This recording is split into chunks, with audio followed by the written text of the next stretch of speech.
பழக்கமுடைய ஒருவராயிருந்தார். அல்லேலூயா. சில பொதுவான வேலை செய்கிறவங்க, ஒரு ஆசாரி வேலை, ஒரு கொத்த வேலை, ஒரு எலக்ட்ரிக்கல், ஒரு பிளம்பிங் வேலை பண்ணுறவங்களை எல்லாரும் புரிந்து வச்சுருப்பாங்க.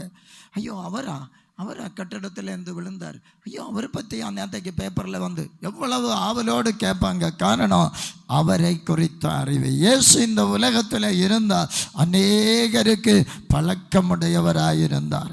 அல்லேலூயா. சரி, இப்போ யோவான் என்கிற அன்பாயிருந்த சீஷன், யோவான் சுவிசேஷம் 19ஆம் அதிகாரம் 25வது வசனம் வாசிக்கலாம்.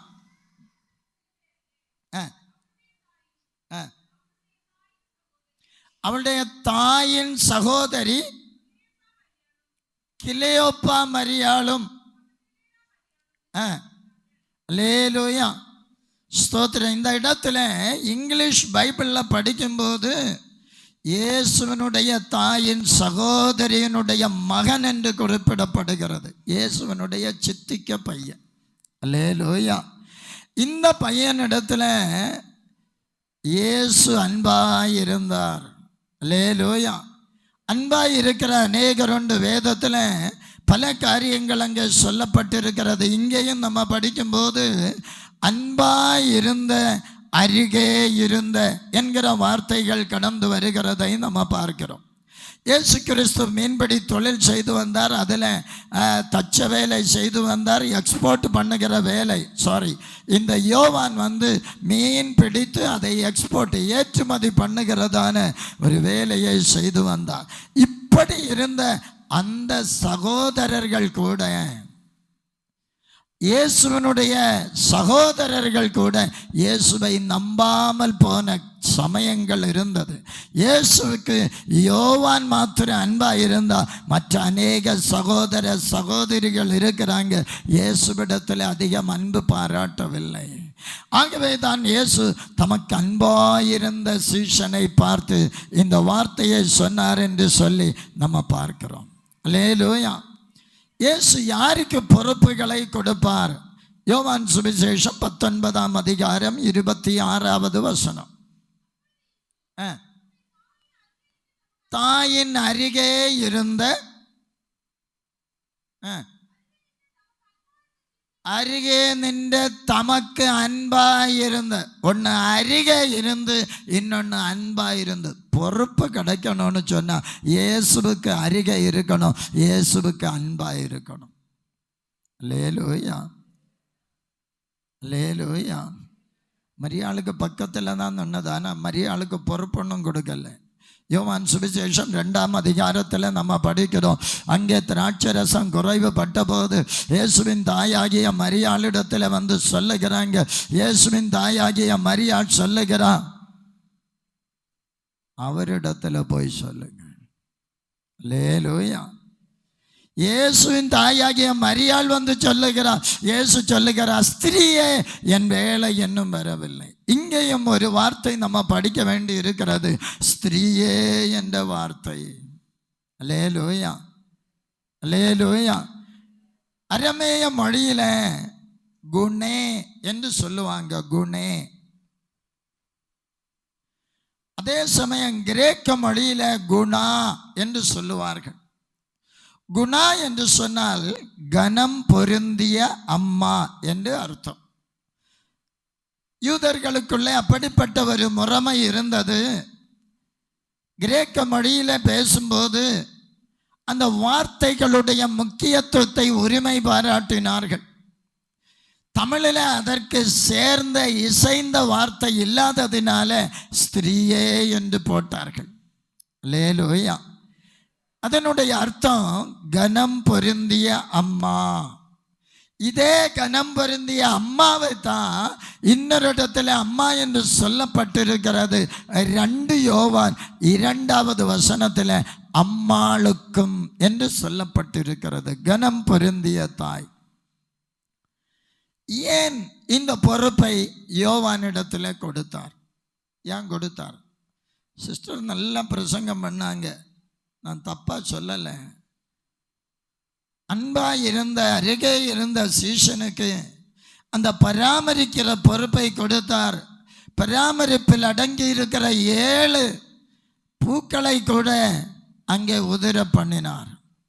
ஒன்று குரு சிஷ்ய முறை, அதாவது கற்றுக் கொடுக்கிற தன்மையில் எஜமான் தன்னுடைய ஊழியக்காரனுக்கு அந்த பொறுப்பை கொடுக்கிறார். ஒரு மாஸ்டர், ஒரு டிசைபிள், ஒரு எஜமான், ஒரு சீஷன்.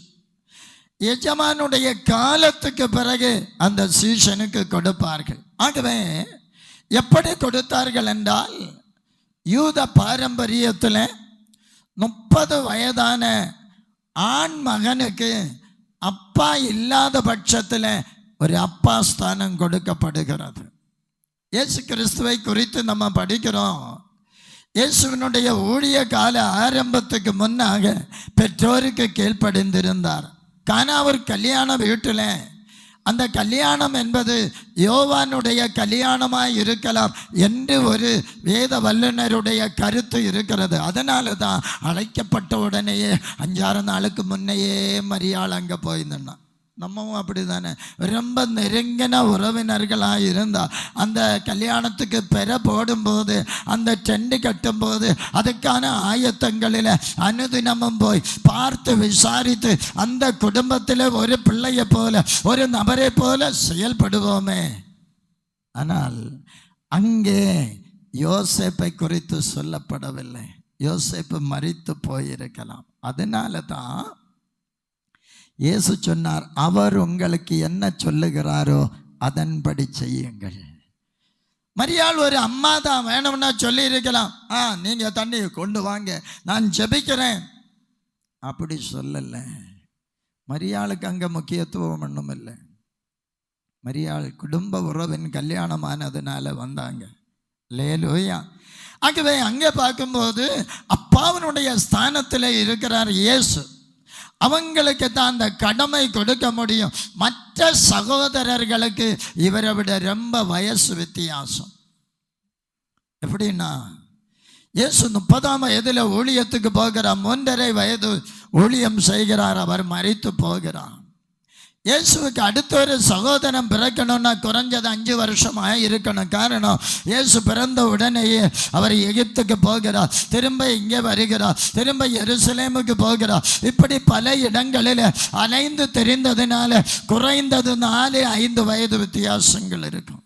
ஆகவே அவருக்கு அன்பாக இருந்த சீஷன் ஒருவன் தான் 30 வயதுடையவனாக இருக்கலாம், 30 அல்லது 31 வயது. ஆகவே இயேசு கிறிஸ்து கூட யூத பாரம்பரியத்தின்படி அந்த யோவானிடத்தில் சொல்லுகிறார், ஸ்திரீயே அதோ உன் மகன். யோவானை பார்த்து சொல்லுகிறார், மகனே அதோ உன் தாய். குடும்ப பொறுப்புகளை கொடுக்க அந்த யோவானை ஏற்படுத்தினார். மற்ற சீஷர்களுக்கு ஆண்டவர் ஊழியத்தை கொடுத்தார். அருமையான தேவ பிள்ளைகளை, நம்முடைய வாழ்க்கையில் ஆண்டவர் இப்படிப்பட்டதான ஒரு நல்ல பாசத்தின் வார்த்தையை வைத்து போனார், பராமரிப்பின் வார்த்தையை வைத்து போனார். கர்த்தர் இந்த வார்த்தைகளினால் நம்மை ஆசீர்வதிக்க, நாமும் அந்த பராமரிப்பை பெற்று ஆண்டவருக்குள்ள கனி கொடுக்க கர்த்தர் நமக்கு கிருபை செய்வாராக. அல்லேலூயா, பிரைஸ் எல்லாம். அடுத்ததாக 4வது வார்த்தை.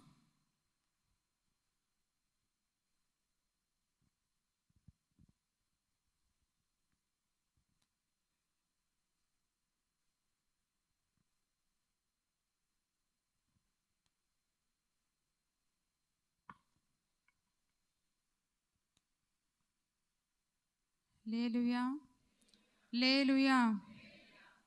எல்லாரும் ரொம்ப துக்கமாக இருக்கிறது மாதிரி தோணுது. இது துக்க நாளாக அல்ல, இது ஒரு புனித வெள்ளி. கிறிஸ்து நமக்காக மரித்ததுனால நம்ம எல்லாரும் ஜீவன் பெற்றிருக்கிறோம். நம்ம அந்த பரலோக ராஜ்யத்திற்கு பாக்கியவான்களாக மாற்றப்பட்டிருக்கிறோம். ஆகவே துக்க முகத்தோடு அல்ல, சந்தோஷத்தோடு கர்த்தரை மகிமைப்படுத்தி துதித்தலோடு காணப்படுவது நமக்கு மிகவும் அவசியமாக இருக்கிறது. கர்த்தருடைய நாமம் மகிமைப்படுவதாக. இந்த நாளிலேயும் இயேசு சிலுவையில் மொழிந்ததான 7 வார்த்தைகளை குறித்து சிந்திக்க, சிலுவையில் பூத்த 3 பூக்களை நாம் சிந்தித்து முடிக்க கர்த்தர் நமக்கு கிருபை தந்தார்.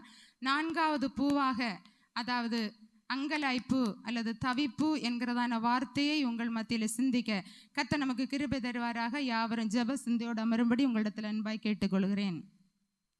வாசிக்கலாம். மத்தேயு எழுதின சுவிசேஷம் 27வது அதிகாரம் 45, 46 வசனங்கள்.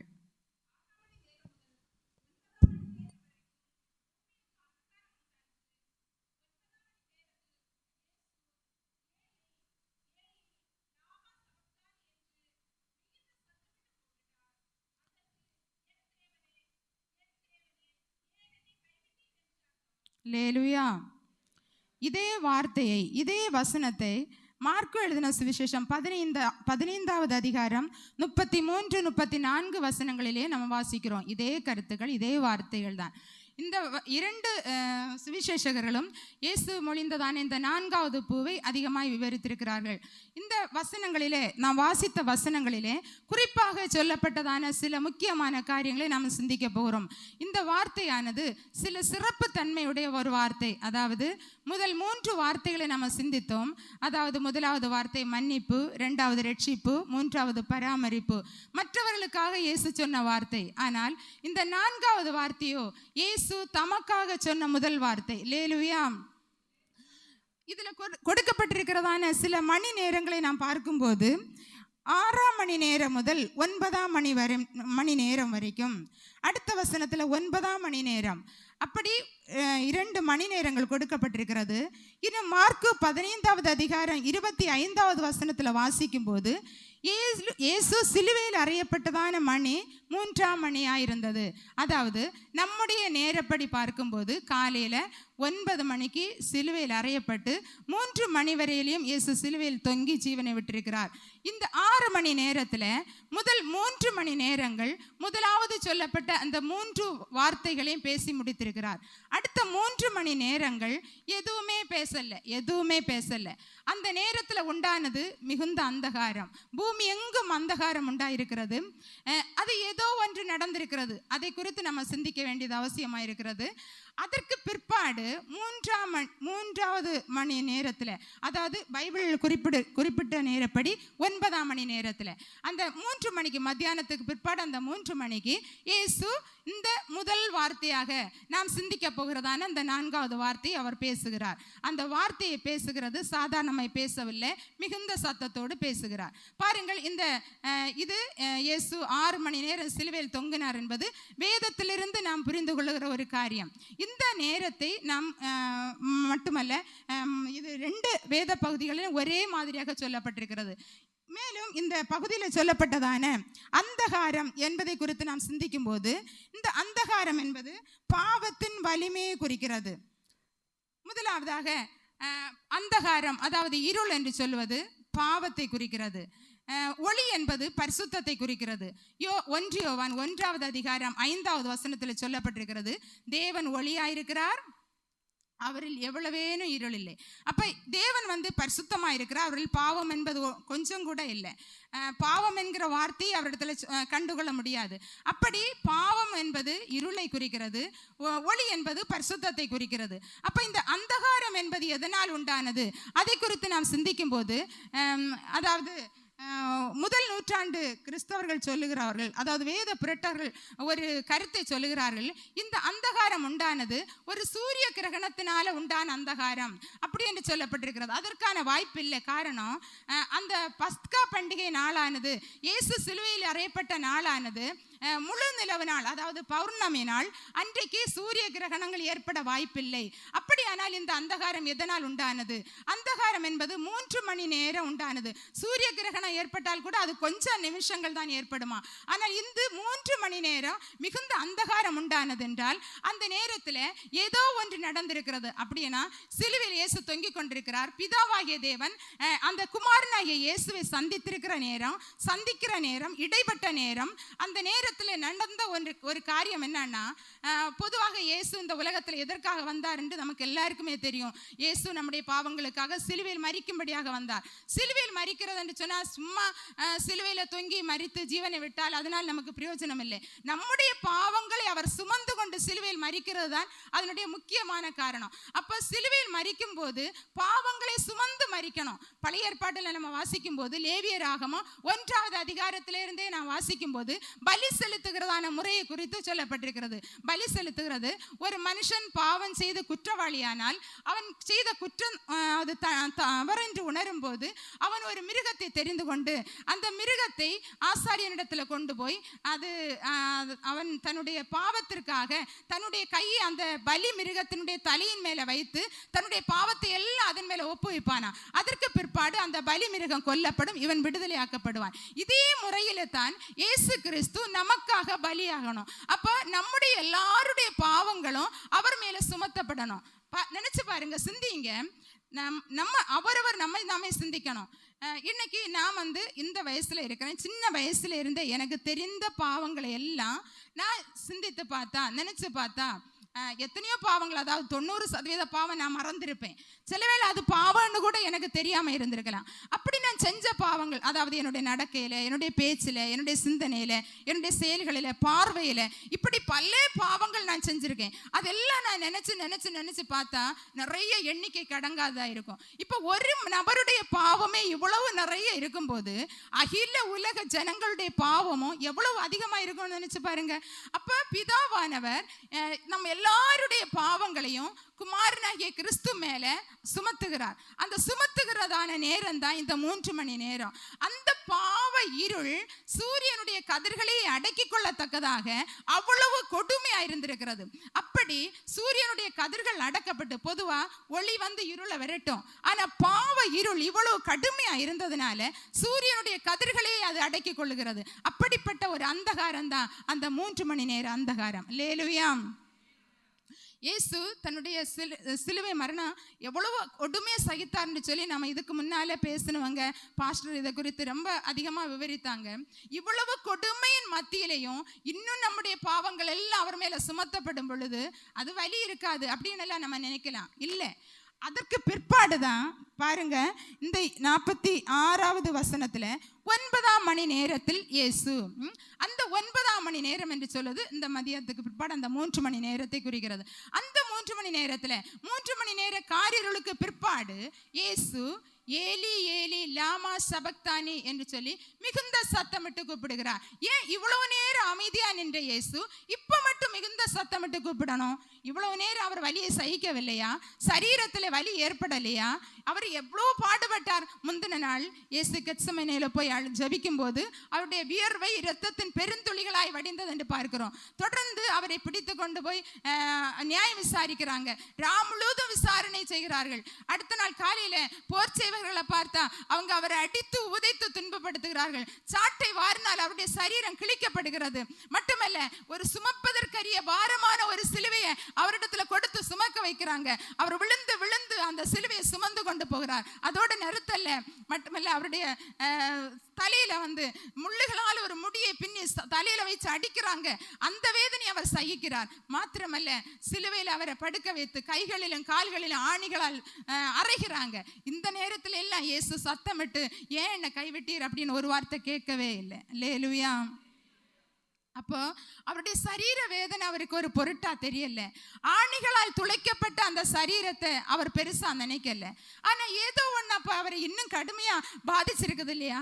அது என்ன காரணம் அப்படின்னு பார்த்தா, அவர் அந்த சிலுவையில தொங்குகிற நேரம், எல்லாருடைய பாவங்களும் இயேசுவின் மேல சுமத்தப்பட்ட நேரம், பிதாவாகிய தேவன் அவரை பார்க்கிறார். இப்போது அவர் ஒரு முழு பாவியாக காட்சி அளிக்கிறார். வாசிக்கலாமே, 2 கொரிந்தியர் 5வது அதிகாரம் 21வது வசனத்தை வாசியுங்கள்.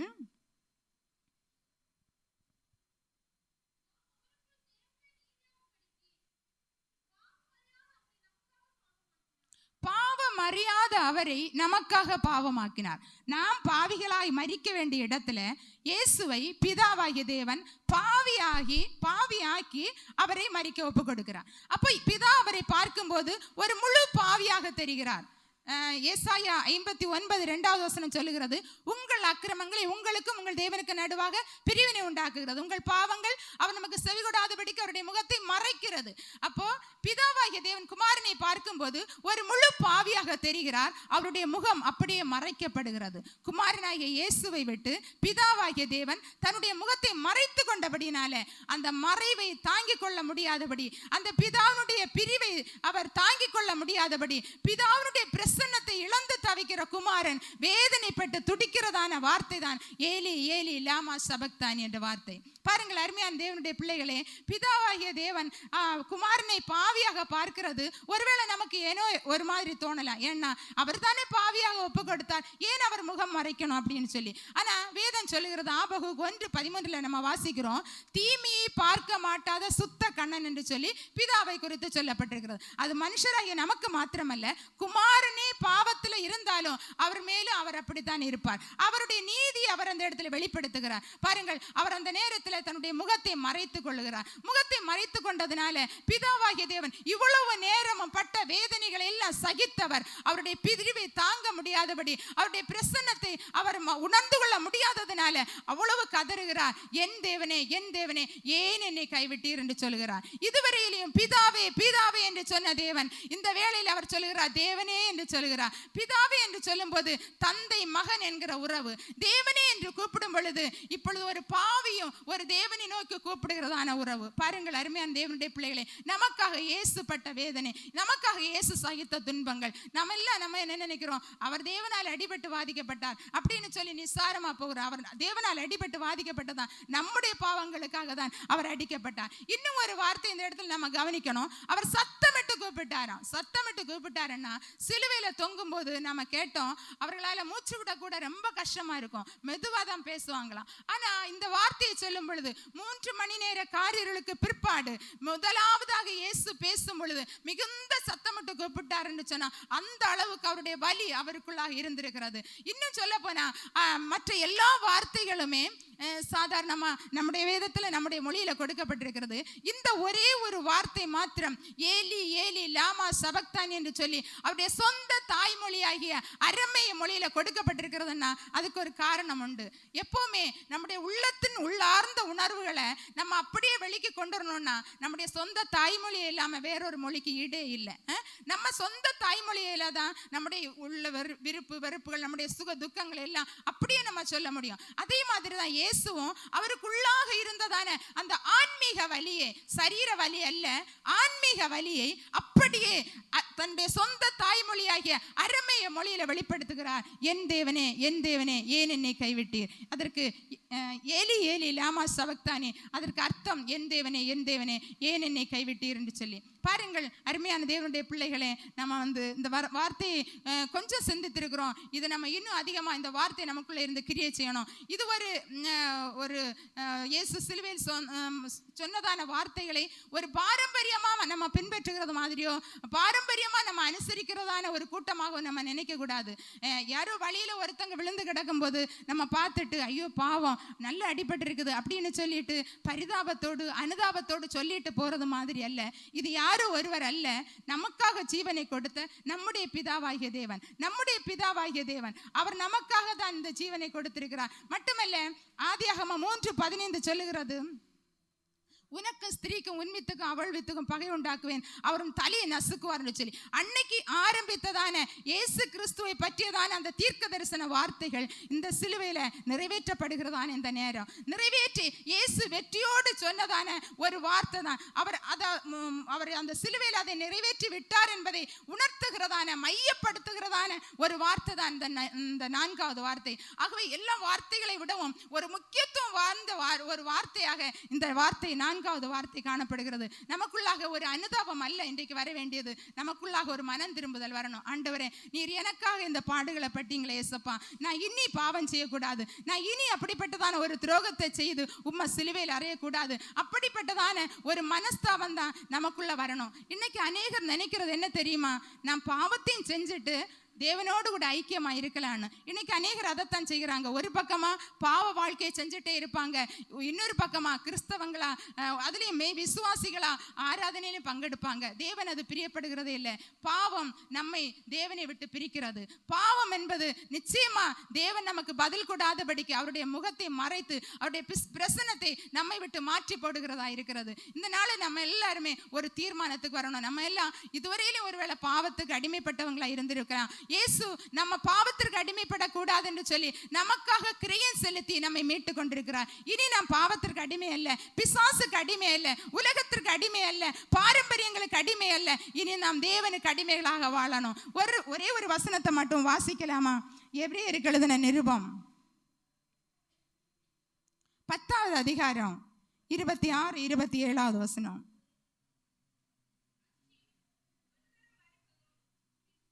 எபிரேயர் 10வது அதிகாரம் 26, 27.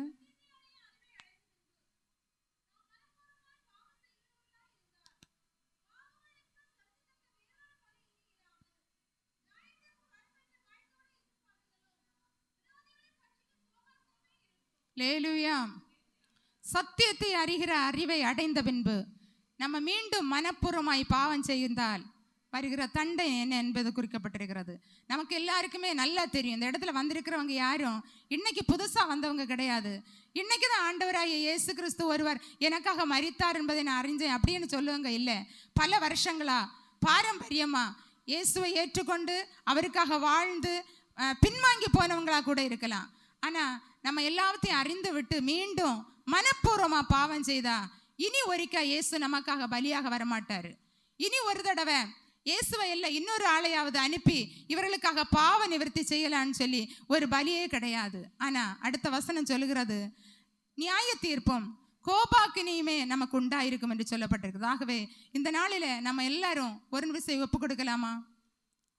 எத்தனையோ பாவ சூழ்நிலைகள் நம்முடைய வாழ்க்கையை, நம்முடைய எதிர்காலத்தை, நம்முடைய பிள்ளைகளுடைய எதிர்காலத்தை ஒரு இருளில மூழ்கடித்து விட்ட நிலைமை நம்முடைய வாழ்க்கையில பல முறை வந்திருக்கலாம். ஆனாலும் நம்ம அதுல உணராதபடி மீண்டும் மீண்டும் இயேசுவை சிலுவையில் அறைகிறவர்களாக நம்ம வாழ்ந்து கொண்டிருக்கிறோம். ஒரு ஓவியர் ஒரு ஓவியத்தை வரைந்தாராம். அது இன்றைய கால நடைமுறைப்படியான ஒரு ஓவியம். அந்த ஓவியத்தை பார்த்த மக்கள் அனைவரும் கண்ணீர் விட்டு கலங்கினார்களாம். அதில் ஏன் அப்படிப்பட்ட என்ன ஒரு பயங்கரமான சித்திரம் தான் வரையப்பட்டிருந்தது அப்படின்னு நம்ம கேட்டா, அந்த ஓவியத்தை பார்க்கிறவர்கள் அவர்கள் ஒவ்வொரு ஆணிகளையாக எடுத்து போர்ச்சேவரிடத்துல கொடுத்து அவரை ஆணி அடிக்கிறதாக சித்தரிக்கப்பட்டிருந்ததாம். ஆமா, அருமையான தேவனுடைய பிள்ளைகளே, இன்னைக்கு நாம் அப்படித்தானே செய்கிறோம். நம்முடைய கிரியைகள், நம்முடைய பாவங்கள், நம்முடைய செயல்கள் நம்ம மற்றவர்களுக்கு தெரியாது என்று சொல்லி ரகசியமாக செய்கிறதான ஒவ்வொரு காரியங்களும், ஒரு பேச்சில கூட ஒரு உண்மை இல்லாத சூழ்நிலை, எத்தனையோ கிரியைகளில நம்ம தேவனை துன்பப்படுத்துகிறவர்களாக, சிலுவையில் அறைகிறவர்களாக நம்ம இன்றைக்கும் வாழ்ந்து கொண்டிருக்கிறோம் தானே. ஒரு விஷயம் ஒப்பு கொடுக்கலாம், ஆண்டவரே என்ன மன்னிங்க. நமக்கு ஒருவேளை கொடுக்கப்பட்ட ஒரு கடைசி தருணமா இருக்கலாம். ஆண்டவர் கிருபையாய் நம்ம மேல மனமிறங்கி இந்த அந்த சிலுவையில் பேசப்பட்டதான வார்த்தைகளை குறித்து சிந்திக்கிறதான ஒரு கூட்டத்தை நமக்கு கிருபையாய் தந்திருக்கிறார். இந்த நாளிலாகலும் நம்ம மனம் திரும்பி ஆண்டவருக்கு என்று நம்மை அர்ப்பணித்து நம் வாழ்வோமானால் நிச்சயமாகவே நமக்கு தண்டனை அல்ல, நியாய தீர்ப்பு அல்ல, கோபாக்கினை அல்ல, அந்த நித்திய ராஜ்யத்தை சுதந்திரித்துக் கொள்ள ஆண்டவர் நமக்கு உதவி செய்வார். கிருபையா எங்களை நேசிக்கிறார் நல்ல பிதாவே. இந்த பகல் வேளையில எசுப்பா நீர் எங்களோடு பேசின வார்த்தைகளுக்காக உங்க ஸ்தோத்திரம். இந்த 4வது வார்த்தையின் மூலமாக ஆண்டவரே நீர் எங்களுக்கு கற்றுக் கொடுத்த பாடம், ஆண்டவரே நீர் எங்களுக்காக பிதாவினுடைய முகம் மறைக்கப்பட்டவராய் தனித்து விடப்பட்ட ஒரு நிலைமையில ஆண்டவரே அப்பா அந்த பிரிவை இழந்து ஏங்கி நின்றீர் இயேசுப்பா. நாங்கள் அந்த பிரிவை இழந்து தவிக்க கூடாது என்பதற்காகவே நீர் அந்த பிரிவை அனுமதித்தீர் இயேசுப்பா. உங்க ஸ்தோத்திரம். எல்லா வலியிலையும் அந்த பிரிவின் வலி என்கிறது ஒரு கடுமையான வலி என்பதை நாங்கள் உணர்கிறோம் இயேசுப்பா. இந்த நாளிலேயும் கூட இந்த வார்த்தைகளை கேட்கிறதான உம்முடைய பிள்ளைகள் ஒவ்வொருவரும் தாங்களை ஆண்டவரை உணர்ந்து அப்பா ஆண்டவரை அப்படிப்பட்டதான ஒரு பாவ வாழ்க்கைக்கு நேராக கடந்து போகாதபடி ஒரு மனம் திரும்புதலில் கடந்து வர கர்த்தர் உதவி செய்வீராக. தாழ்த்துறோம், குறைகளை மன்னியும். இயேசுவின் மூலம் ஜெபங்களும் ஜீவனுள்ள நல்ல பிதாவே, ஆமென்.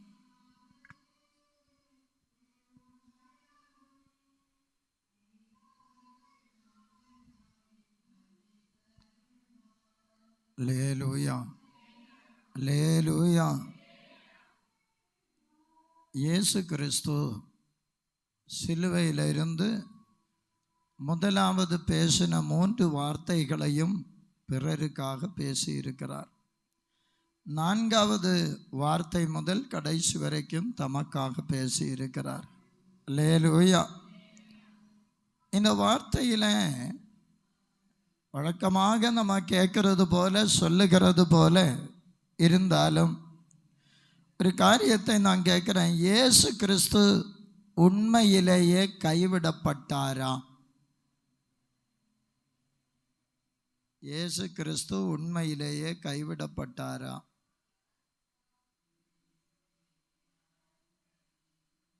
யாருக்கும் ஒன்றும் கேட்கலையா நான் சொல்லியது?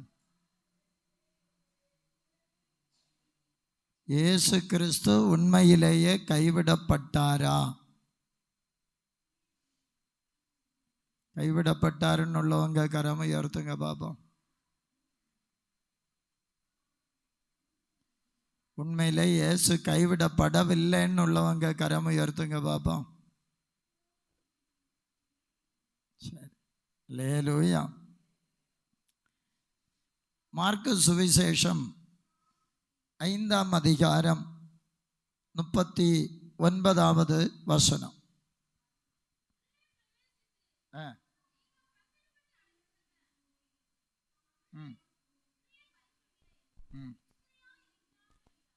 மரிக்கவில்லை, நித்திரையாயிருக்கிறாள். இன்னொரு வசனம் கூட லூக்கா சுவிசேஷம் 15ஆம் அதிகாரம் 24வது வசனம்.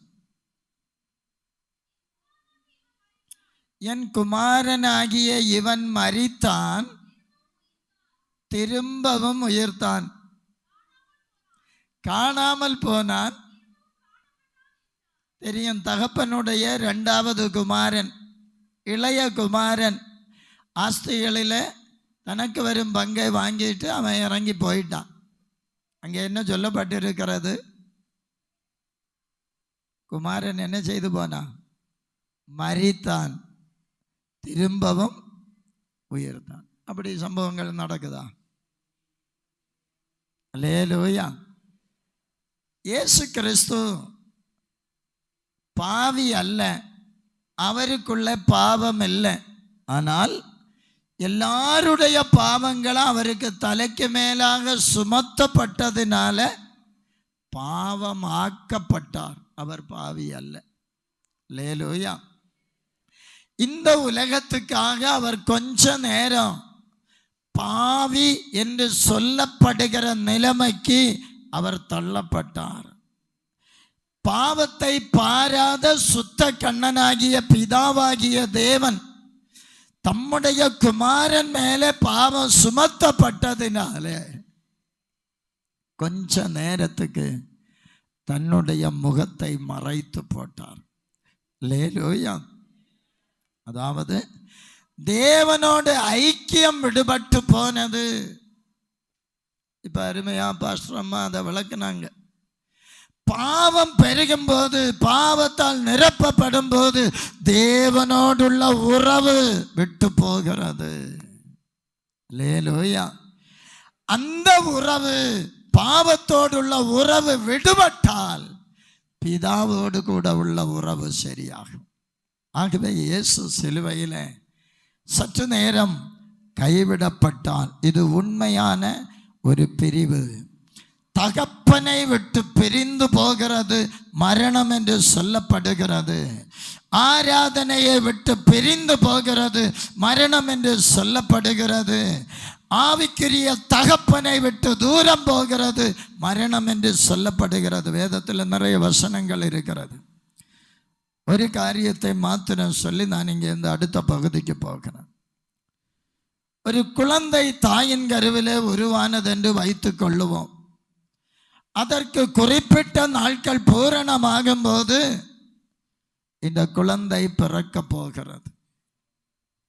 குழந்தை வயிற்றில் இருக்கும்போது யாரோட இருந்தது? தாயோடு கூட இருந்தது. வெளியே வரும்போது யாரோடு கூட இருக்குது?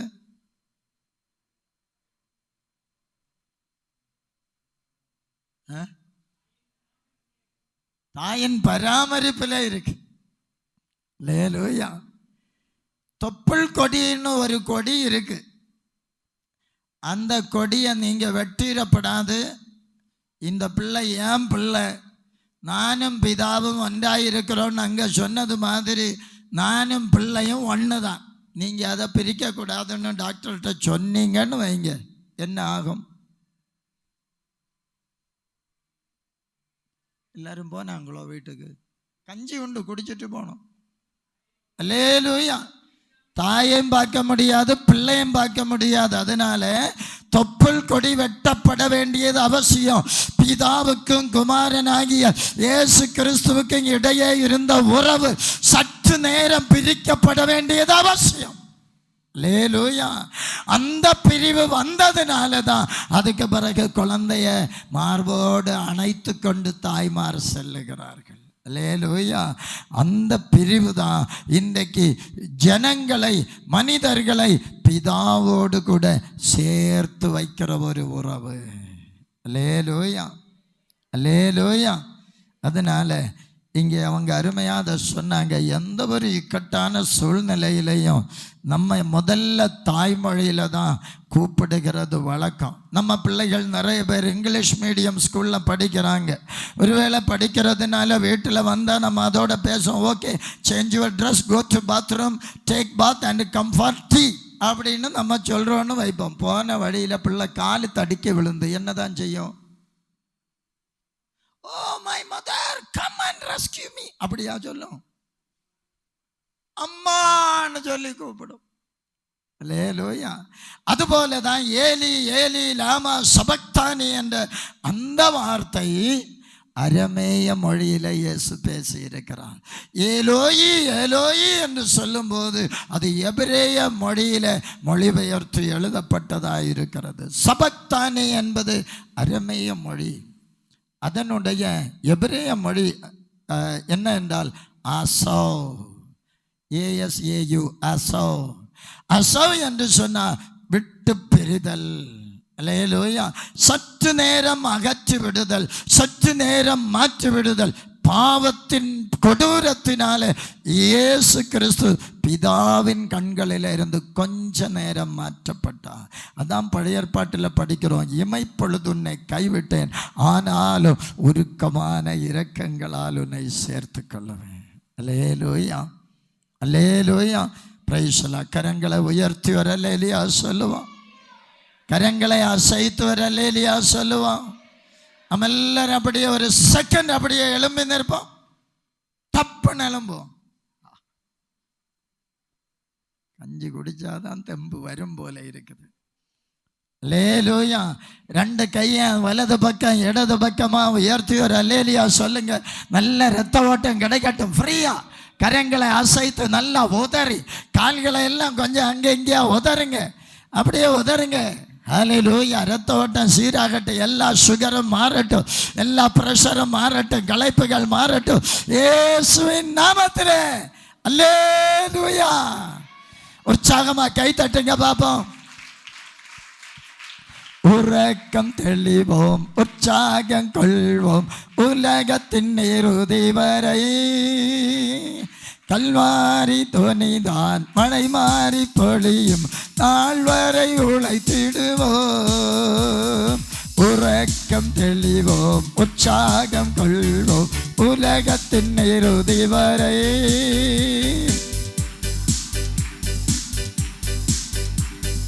நாள் வரை உழைத்திடுவோம்.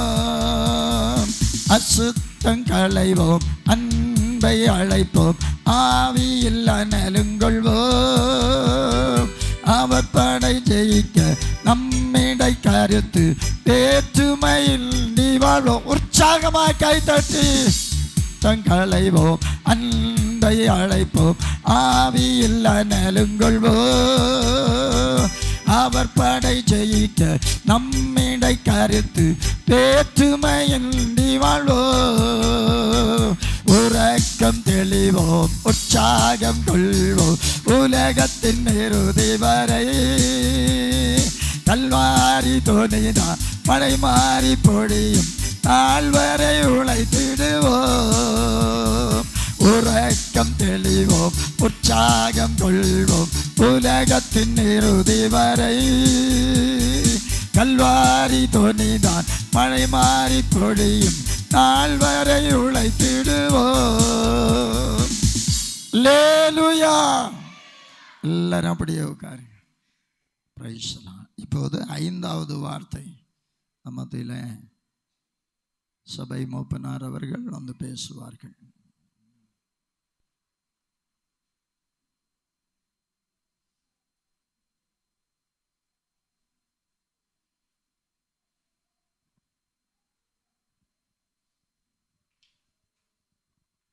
சோத்திரம்.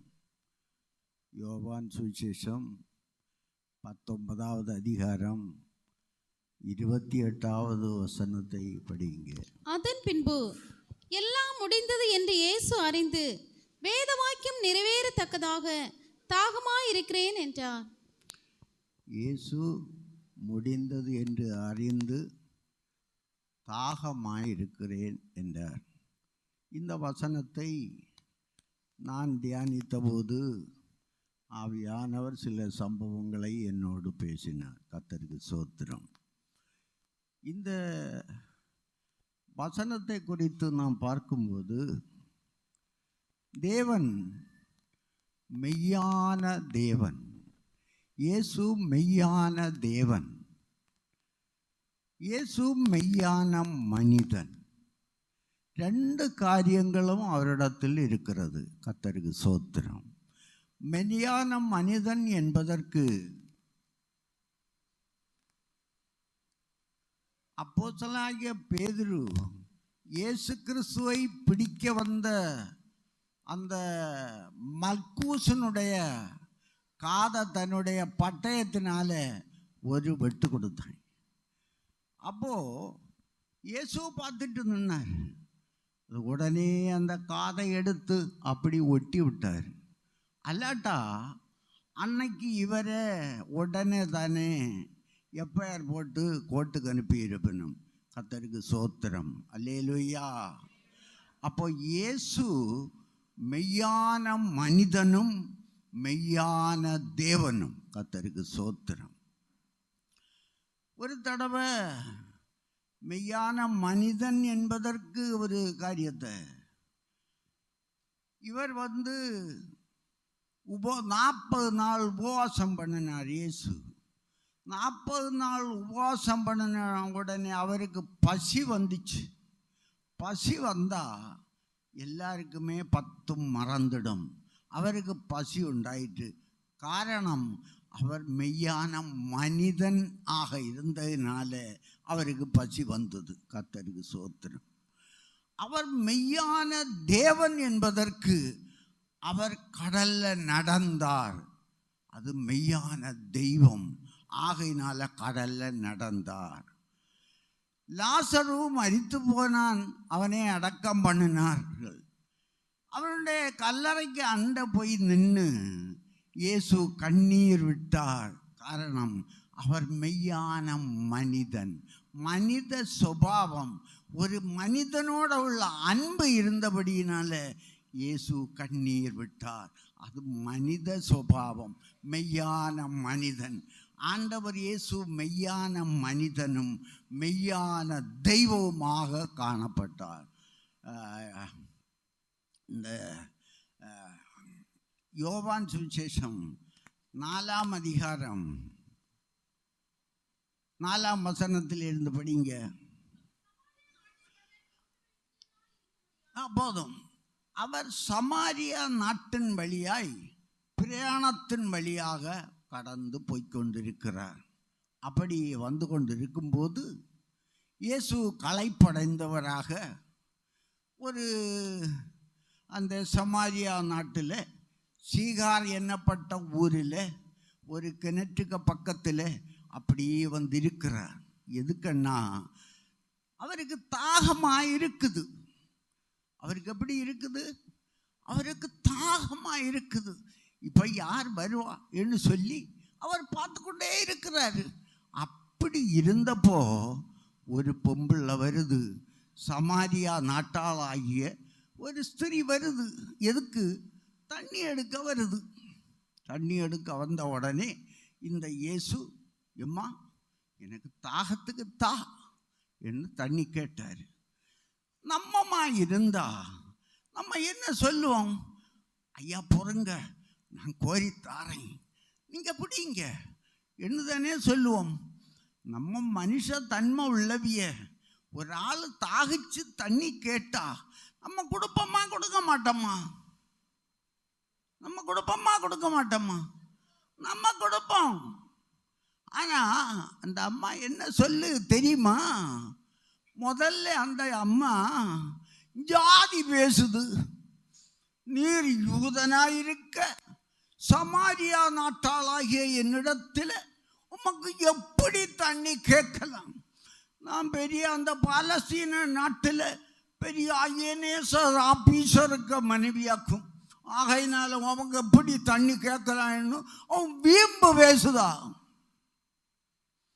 ஒன்றில் தண்ணி தருவேன்னு சொல்லணும், அல்லது தண்ணி தரமாட்டேன்னு சொல்லணும். அவ நீர் யூதனாயிருக்க சமாரியா நாட்டாளாகிய என்னிடத்தில் எப்படி தண்ணி கேட்கலாம்? கேட்டது தெட்டி போச்சுது.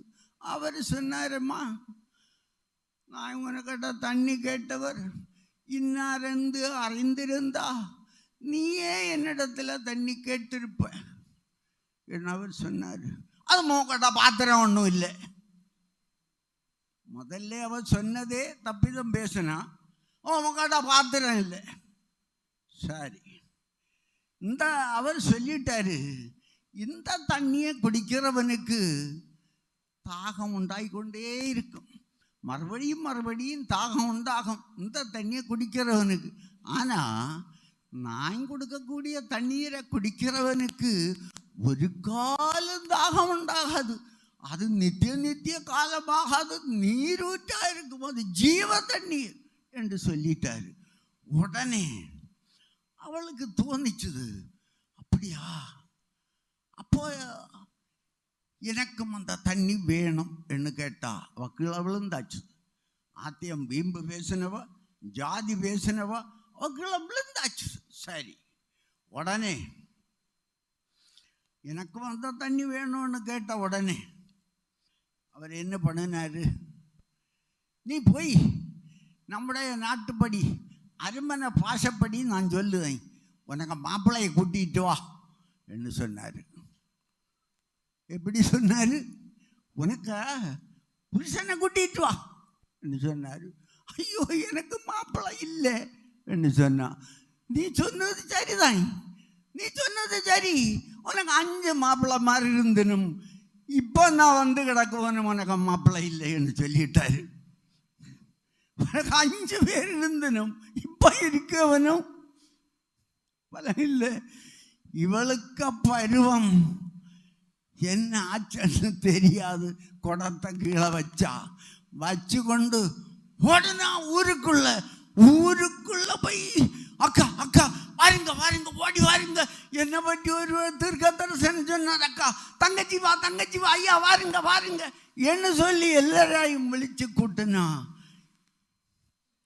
முதல்ல தண்ணி உங்க பாத்திரம் இல்லை, நீர் யூதனாயிருக்க என்னிடத்துல தண்ணி எப்படி கேட்கலாம்னு சொன்னவ கடைசியில் ஆண்டவரை பற்றி அறிவிக்காக போயிட்டா. கர்த்தருக்கு ஸ்தோத்திரம். அல்லேலூயா சொல்லுங்க. ஒரு தடவை இயேசு தேவாலயத்துக்கு போனார். தேவாலயத்துக்கு போன உடனே அங்கே புறாவிக்கக்கூடிய ஆட்கள், இன்னும் தப்பிதமாக நடந்த ஆட்கள் அங்கே ஒரு கூட்டம் இருந்து புறா விட்டு கொண்டிருக்குது, அங்கே வியாபாரம் நடக்குது. இயேசு என்ன செய்தாருன்னு சொன்னால், சாட்டை எடுத்து இவனுங்களையெல்லாம் அடித்து ஒதுக்குனார். இவனும் அங்கே போனார். அவருக்கு கோபம் வந்தது, அடித்து அங்கே ஒதுக்குனார் சாட்டை கொண்டு. சரி, இந்த சாட்டை கொண்டு அடித்தார். இயேசுக்கு அன்னைக்கு வண்டியும் மாடும் இருந்ததோ, வண்டியும் மாடும் உள்ளவர்களுக்கு கையில் தான் சாட்டை இருக்கும். அதாவது ஒரு 4 அடி நீளத்தில் உள்ள ஒரு கம்பில் ஒரு 4 அடி நீளத்தில் உள்ள ஒரு சாட்டை வார்க்கட்டி இருக்கும். பாரட்டைன்னு சொன்னால் தெரியுமா? பாரட்டை யாருக்காவது தெரியுமா? பாரட்டை ஆண்களுக்கு தெரியுமா? பாரட்டை தெரியாது. செஞ்சட்டி என்ன தெரியுமா? செங்கட்டி இல்லை, செஞ்சட்டி. மலையாளத்தை பச்சல்ல தெரியுமா? ஐயா சொரியனங்க தெரியுமா? அதுவும் தெரியாதா? இந்த பாரட்டைன்னு சொன்னா எரும வாறு அர்த்தம், எருமத்தோல் வாறு. அது ஒரு 4 அடி நீளத்தில் உள்ள கம்பில் இந்த வாரட்டை கட்டி இருக்கும். இந்த வாரட்டை அங்கே எப்படி வந்தது அந்த தேவாலயத்தில்? அப்போ அது ஒரு நான் ஒரு உத்தேசத்தை சொல்லி பைபிளில் இல்லை. வந்து அன்னைக்கு இயேசுவானவர் என்ன செய்வார்? அற்புதங்கள் செய்வார். 5 அப்பத்தை கொண்டு 2 மீனுக்கு இப்படி ரொட்டிகளை எல்லாம் எல்லாருக்கும் அங்கே பகர்ந்து கொடுக்க ஒருத்தன் ஏதாவது கொஞ்சம் கொண்டு வந்தால் போதும், அதை எத்தனையோ பேருக்கு அங்கே பங்கிட்டு கொடுத்துருவார். இப்படி அற்புதம் செய்யறதுனால அன்னைக்கு மேப்பர்கள், இடையர்கள், இந்த மேப்பர்கள் கையில் இந்த சாட்டை இருக்கும். இந்த சாட்டையை கொண்டு வந்திருப்பினும் இவனோடு கூட வாங்கித்தான் அவர் அடித்து விரட்டினார். கர்த்தருக்கு ஸ்தோத்திரம். அல்லேலூயா சொல்லுங்க. இயேசு தாகமாயிருந்த நோக்கம் அவருக்கு தண்ணி தாகமா? பொதுவாக ஒரு மனுஷனுக்கு இரத்தம் சரீரத்திலிருந்து போனா, ரத்தம் சரியிலிருந்து பொய்யாச்சுன்னு சொன்னால் ஆட்டோமேட்டிக்கலாக தாகம், தண்ணி தாகம் உருவாகும். யாருக்கும் வரக்கூடியது. இவர் சிலுவையில் இருந்த வேளையில் இவருக்கு ரத்தம் போய் அப்படி இவருக்கு தாகம் வந்திருக்கலாம். ஆனால் இவர் மெய்யான தெய்வம். காரணம், ஆதி காலத்தில், நோவாவுக்கு காலத்தில் கட்டந்தரையில் ஒரு பேழையை கட்டிக்கு ஆண்டவர் சொன்னார் நோவாவிடத்தில். அவன் பேழையை கட்டினான். பேழைக்குள்ள அவன் போனான். ஆண்டவர் கதவை அடைச்சார்.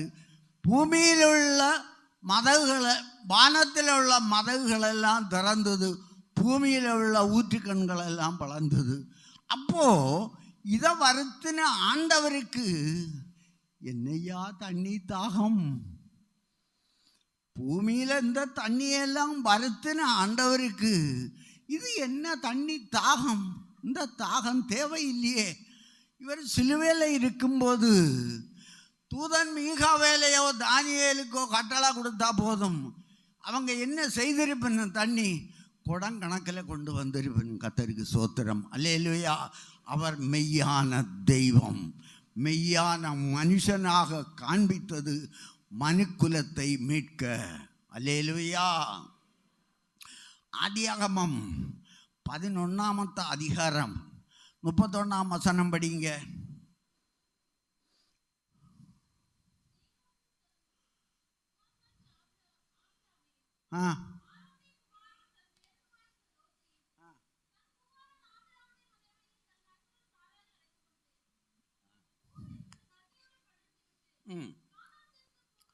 போதும். அதாவது இந்த தேராகு ஊர் என்கிற கல்தேயருடைய பட்டணத்தில் இருந்தான். இந்த தேராகு ஊர் என்கிற கல்தேயருடைய பட்டணத்தில் இருந்தான். அப்போ கானான் தேசத்துக்கு போகிறதுக்கு கானான் தேசத்தில் உள்ள ஆட்கள் யாரெങ്കിലും இவனை விழிச்சதாக சொல்லியிருக்கா? விழிச்சதா சொல்லியிருக்கா? இந்த தேராக கானான் தேசத்தில் உள்ள யாரெങ്കിലും விழிச்சணுமா? இல்லை. அவன் கானான் தேசத்துக்கு போக புறப்பட்டான். அப்போ அந்த காலத்தில் இந்த இந்த தேராகுக்கு ஆண்டவருடைய ஒரு வார்த்தை, அன்னைக்குள்ள கொடுக்கப்பட்ட பிரமாணம், ரோமருக்கு எழுதின நிருபம் 2ஆம் அதிகாரம் 15ஆம் வசனத்தில் நம்ம படித்தா, படிங்க ரோமர் 2:15. சரி போதும். அப்போ அன்னைக்கு இந்த தேராவுடைய காலத்தில் இருந்த கொடுக்கப்பட்ட பிரமாணம் மனசாட்சி பிரமாணம். இந்த மனசாட்சியில் ஆண்டவர் அவனுக்கு நல்கி இருக்கிறாரு. கர்த்தருக்கு ஸ்தோத்திரம். அல்லேலூயா. எங்கே கானான் தேசத்துக்கு போகிறதுக்கு ஆண்டவர் பேசி இருக்கிறாரு. உடனே இவன் என்ன பண்ணினான்?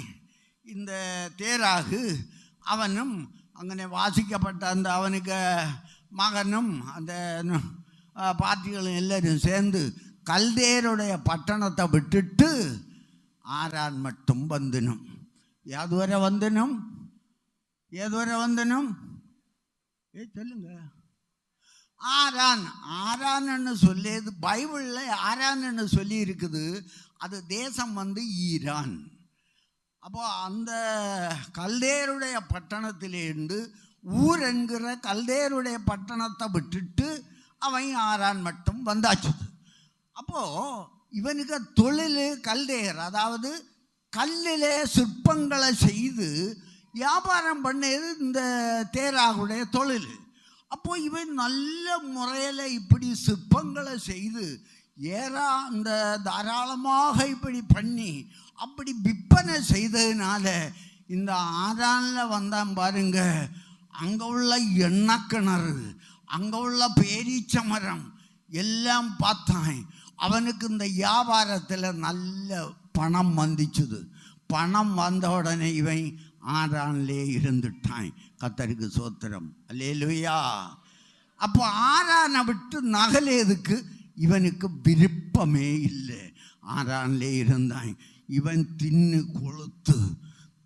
கொளுத்து பேரீச்ச மரம், அதாவது சும்மா கிடைக்கும் எண்ணெய், அங்கே கிடக்கும் பெட்ரோலு, டீசல் எல்லாம் சும்மா கிடைக்கும் ஈரான் நாட்டில். இப்போவும் கிடைக்கும். கர்த்தருக்கு சோத்திரம். அல்லேலூயா. அவன் அங்கே இருந்துட்டான். அப்படி இருந்த உடனே ஆண்டவர் பார்த்தாரு, இவனை இன்னி விழித்து பலமில்லை, இவனுக்கட நம்ம ஒன்று சொல்லியும் பலமில்லை. ஆண்டவர் பார்த்தாரு, அப்ரஹாமை விழிச்சார். அப்ரஹாமா விழித்து சொன்னார், 12:1 படி ஆதியாகமம். கர்த்தர் ஆபிரகாமை நோக்கி, நீ உன் தேசத்தையும் உன் இனத்தையும் அவனுடைய வீட்டையும் விட்டு புறப்பட்டு நான் உனக்கு காண்பிக்கும் தேசத்திற்கு போ. அப்போது இவன் முதல்ல அங்கே ஆரானில் இந்த ஈரான் நாட்டில் வீடும் கட்டி அங்கே பயங்கரமாக உட்கார்ந்துருப்பாங்க. இவனுக்கு நல்ல வியாபாரம், தின்னு கொளுத்து பணப்புஷ்டி வந்ததுக்கு பிறகு இவனுக்கு கானான் தேசத்துக்கு போகிறதுக்கு விருப்பம் இல்லை. இன்னைக்கும் பெந்தேகோஸ்தேயர்களுக்கு இந்த மாதிரி தான் விருப்பம் இல்லை, முன்னேறதுக்கு விருப்பமே இல்லை. கர்த்தருக்கு சோத்திரம். முன்னேறதுக்கு விருப்பம் இல்லை, பழைய பண்டத்த காரியங்களை செய்து கொண்டிருக்கணும். எப்படின்னா, பிள்ளைகளை கொஞ்சம் பருவாச்சுது, பருவான உடனே சுண்டலேக்க இந்த இது போடணும், கீழே சுண்டலை கீழே, கண்ணில் கீழே, இந்த மண்டையில் பொட்டு, கொலிசு, கம்மல், மூக்குத்தி இதெல்லாம் போட்டுக்கொண்டு அப்படி அங்கோட்டும் இங்கோட்டும் கிளிக்கி நடக்கணும். அதுதான் இன்னைக்கு உள்ள ஆசை பெண்ணுங்களுக்கு. பின்ன புதிய சாரி எங்கே கிட்டுமோ அதையெல்லாம் வேண்டி அடுக்கி கொள்ளுவனும். அவளுக்கு உடுக்கைக்கு நேரம் இல்லை.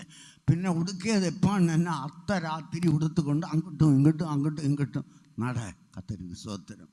இந்த தேராகு இப்படி செய்து கொண்டிருந்தான். அப்படி இருந்ததுக்கு பிறகு அவனை அந்த இடத்துல இருந்து ஆண்டவர் நினைச்சாரு, இவனை இன்னி விழிச்ச பலம் இல்லை. அப்ரஹாம கிட்ட சொன்னாரு, மகனே இங்க வா, நான் உனக்கு காண்பிக்கும் தேசத்திற்கு போ, உன்னை பெரிய ஜாதியாக போறேன். இன்னைக்குள்ள காரியங்களை எல்லாம் நம்ம சொல்ல போன ஆட்கள் என்ன நினைப்பணும்? மந்திரவாதிக்காக வீட்டில் போய் வாதி கட்டிக்கொண்டு இழியில் கட்டிக்கொண்டு நடக்கணும். அதுவும் பெந்தேகோஸ்தேயர்தான். மூக்கலையும் கட்டிக்கொண்டு கழுத்திலையும் எல்லாம் இட்டுக்கொண்டு அது நடக்கணும். அதுவும் பெந்தேகோஸ்தேயர்தான். நடக்கிறதெல்லாம் இந்த பார்ட்டி தான், செய்யதெல்லாம் அத்துக்கூலியம்தான். ஆனால் ஆண்டவர் சொன்ன வார்த்தையை கேட்க விருப்பமே கிடையாது. கர்த்தருக்கு சோத்திரம். தேராகடத்தில் ஆண்டவர் மனசாட்சி பிரமாணத்தின்படி சொன்னார். அவனும் ஆரான் மட்டும் வந்தான். அதுக்கு அந்த பக்கம் நகலையில் கடைசியில் அப்ரஹாமோட ஆண்டவர் சொன்னார், நான் உனக்கு காண்பிக்கும் தேசத்துக்கு போ, நீ ஆசீர்வதிக்கப்படுவ. ஆண்டவர் சொன்னார், நான் தாகமாக இருக்கிறேன், ஒன்றை பற்றித்தேன் தாகமே ஒழிய எனக்கு வேற தாகம் இல்லை. கர்த்தருக்கு சோத்திரம். ஆத்மாக்களை பற்றித்தான் தாகம். நீ மனம் திரும்பாததுக்கு காரணம்தான் எனக்கு தாகம். நீ மனம் திரும்பின, எனக்கு தாகம் தீர்ந்தாச்சு. கர்த்தருக்கு சோத்திரம். நீ மனம் திரும்பினால் நீ வெற்றி பெறுவ. நீ நீ மனம் திரும்பணும். அதுக்காக ஆண்டவர் சொல்லுகிறார், நீ ரட்சிக்கப்படணும், ரட்சிப்பை ஏற்றுக்கொள்ளணும், நீ வேறுபடணும். வேறுபட்டால் தான் நித்திய ராஜ்யம் இருக்குது, பரலோகம் இருக்குது. இந்த பரலோகத்தை சம்பாத்தியம் பண்ணித்தான் ஆண்டவர் இயேசு இந்த உலகத்தில் வந்தார். என்னை ரட்சித்த ஆண்டவரை மறந்துடாதீங்க. இயேசு ரட்சகராக வந்தார்.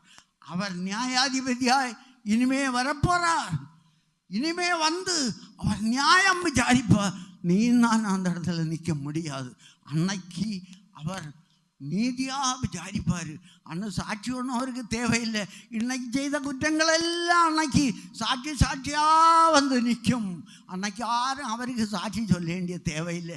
எல்லா பாவங்களும் பின்னாடியாக வந்து நிற்கும். அந்த பாவம் எல்லாம் வந்து சாட்சி கொடுக்கும். ஆகையினால தேவனுடைய பிள்ளைகள், ஆண்டவர் விதமாக உன்னை பற்றி நான் தாகமாக இருக்கிறேன். இந்த வார்த்தையை சொல்லி விடைபெறுகிறேன். கர்த்தர் உங்களை ஆசீர்வதிப்பாராக. ஆமென். அல்லேலூயா. இயேசு தாகமாக இருக்கிறேன் என்று சொன்னார். இது ஒரு தவிப்பின் வார்த்தை. அல்லேலூயா. தாகத்தின் வார்த்தை. நம்ம வெயிலில் ரொம்ப தூரம் நடந்து போனால் நமக்கு கொஞ்சம் தாகம் வரும்.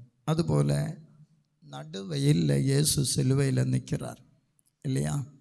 ஆனால் அந்த சூரியனுக்கு கூட தோண்டி போனது, கொஞ்சம் நான் கண்ணு மூடுகிறேன். காரணம், தன்னை படைத்த தேவன், சூரியனை படைத்த தேவன் அணு அணுவாக இஞ்சு இஞ்சாக கொல்லப்படுகிற அந்த நிலைமையை பார்த்தபோது சூரியனுக்கே தாங்க முடியலை. நான் இப்போ வெளிச்சம் கொடுக்கவில்லை என்று கொஞ்ச நேரம் கண்களை மூடிக்கொண்டது. அதுதான் காரிருள். அல்லேலூயா. இந்த காரிருள் வேளையில் தான் ஆண்டவர் பேசினதான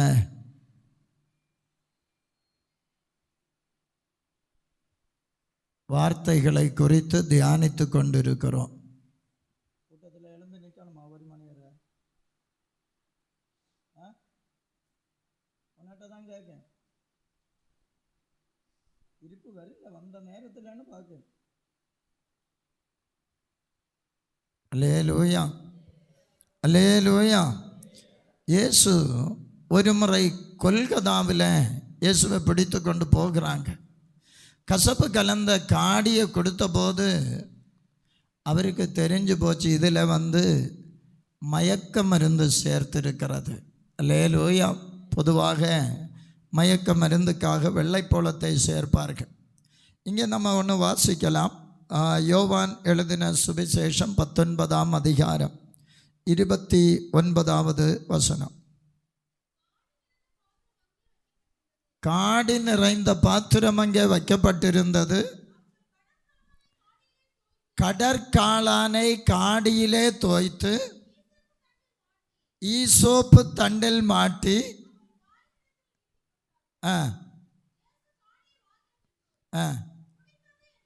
போதும். அல்லேலூயா. இங்கே சொல்லப்பட்டிருக்கிறது கடற்காளான்.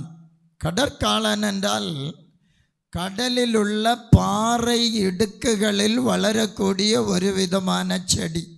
மருந்துக்கு உபயோகப்படுத்துவார்கள். கசப்புத்தன்மை வாய்ந்தது, மயக்கத்தன்மை உடையதுமாய் இருக்கிறது. அல்லேலூயா. சரி, ஈசோப்புன்னா என்னது? அது நீங்கள் 2 வருஷத்துக்கு முன்னே சொன்னது, இப்போ கேட்டால் எங்கே தெரியும்? அல்லேலூயா. ஈசோப்பை குறித்து நீங்கள் படிக்கலாம். யாத்திராகமம் 12ஆம் அதிகாரம் 22வது வசனம்.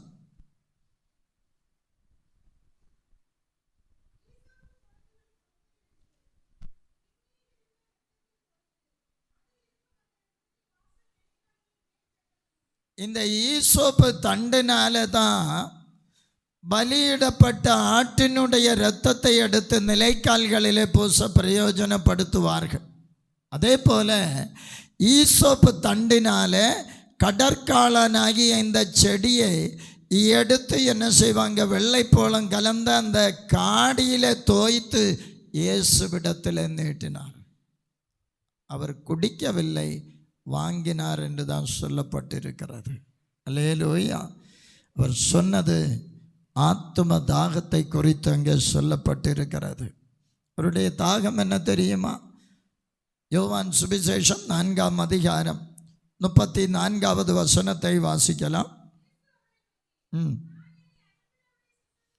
என்னை அனுப்பினவருடைய சித்தத்தின்படி செய்து அவருடைய கிரியையை முடிப்பதே என்னுடைய போஜனமாயிருக்கிறது. மத்தேயு சுவிசேஷம் 26ஆம் அதிகாரம் 29வது வசனம் வாசிக்கலாம்.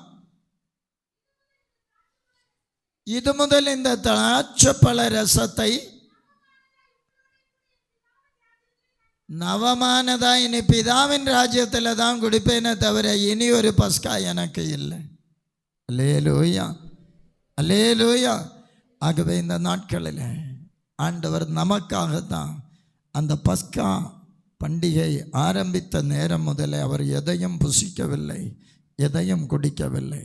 நமக்காக கர்த்தர் இந்த நாட்களில் தாகமாயிருக்கிறேன் என்று அவர் சொன்னார். அல்லேலூயா, அல்லேலூயா. கர்த்தர் நம்மை ஆசீர்வதிப்பார். நம்முடைய வாழ்க்கையில் நாம் பாவத்தில் இருந்து விடுதலை பெற்று ஆண்டவரை மகிமைப்படுத்த தாகமாயிருக்கிறேன் என்று சொன்னார். அடுத்த வார்த்தை அபிஷா.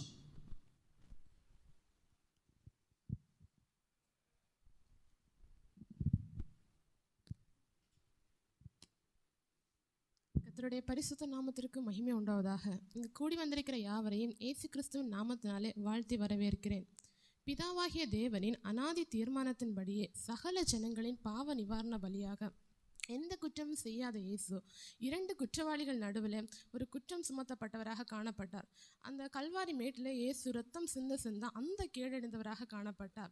இயேசு அந்த சிலுவையில் இருக்கும்போது பல வார்த்தைகளை பேசியிருந்தார். ஆனால் அதில் 7 வார்த்தைகளை தான் வேதாகமத்தில் முக்கியமாக கொடுக்கப்பட்டுள்ளது. அதில் நம்ம 5 வார்த்தைகளை என்னென்னா தேவ பிள்ளைகள் மூலம் தியானிக்க கர்த்தர் நமக்கு உதவி செய்தார். இப்போ நம்ம 6வது வார்த்தையை தியானிக்க போகிறோம். 6வது வார்த்தைக்கு ஆதாரமாக யோவான் 19வது அதிகாரம் 30வது வசனத்தை ஒருவர் வாசிக்கலாம். இயேசு காடியை வாங்கின பின்பு முடிந்தது என்று சொல்லி தலையை சாய்த்து ஆவியை ஒப்பு கொடுத்தார். இயேசு காடியை வாங்கின பின்பு முடிந்தது என்று சொல்லி தலையை சாய்த்து ஆவியை ஒப்பு கொடுத்தாருன்னு பார்க்குறோம். நம்ம இந்த வசனத்தை மற்ற சுவிசேஷங்கள் எல்லாம் பார்க்கும்போது இயேசு இந்த வார்த்தையை சொல்லும்போது சத்தமாய் சொன்னார் என்றும் மகா சத்தமாய் சொன்னார் என்றும் சொல்லப்பட்டிருக்கிறது. அதனால இந்த முடிந்தது அப்படின்ற வார்த்தையை புதிய ஏற்பாட்டு மூல பாஷையாகிய கிரேக்க மொழியில் டெட்டலஸ்டா அப்படின்னு சொல்லப்பட்டுள்ளது. இதற்கு என்ன அப்படின்னா முழுமையாக செயலாற்றி நிறைவு செய்தல் அப்படின்றது அர்த்தமாகும். இயேசு கிறிஸ்து இந்த வார்த்தையை ஒரு ஆர்ப்பரிப்போட சொல்றாரு. அதனால சிலுவை மரண ஆறாவுக்கும் ஆர்ப்பரிப்பு மனுஷன் ஒரு காலம் அவருடைய வாழ்க்கையில செய்ய முடியாத இயேசு கிறிஸ்துவனுடைய அவருடைய சிலுவை மரணத்தின் மூலம் செய்ய முடித்தார். அதனால இனி அவருக்கு நடந்த வருடத்துல செய்ய வேண்டிய வேலை எதுவுமே இல்லை என்பதை நம்பிக்கை கொண்டாருன்னா அவர் எல்லாம் முடிந்தது அப்படின்னு சொன்னாரு. இந்த முடிந்தது அப்படின்றது ஒரே வார்த்தையா இருந்தாலும் இதுல 5 ஆவிக்குரிய சொல்ற வரைக்கும் இந்த முடிந்ததுல என்னவெல்லாம் முடிந்தது அப்படின்னு நம்ம பார்க்க போறோம். முதலாவது மீட்பின் திட்டம் நிறைவேறி முடிந்தது. அதாவது ஸ்திரீயின் விவாக தோன்ற போகிற தேவகுமாராக இயேசு கிறிஸ்து மீட்பின் திட்டத்தை நிறைவேற்றாமல். அதாவது பிதாவாகிய தேவனுடைய திட்டத்தின்படி ஆதியாகமம் 3ஆம் அதிகாரம் 15ஆம் வசனத்தில் சொல்லப்பட்டது போல பிதாவாகிய தேவனுடைய திட்டத்தின்படி மீட்பின் திட்டத்தை நிறைவேற்றாமல். அதனால இயேசு கிறிஸ்து வாழ்ந்த 33 வருடத்திலே எங்கெல்லாம் விசுவாசத்தை கண்டாரோ அங்கெல்லாம் அதை அதற்கேறத நம்மளால பார்க்க முடியும்.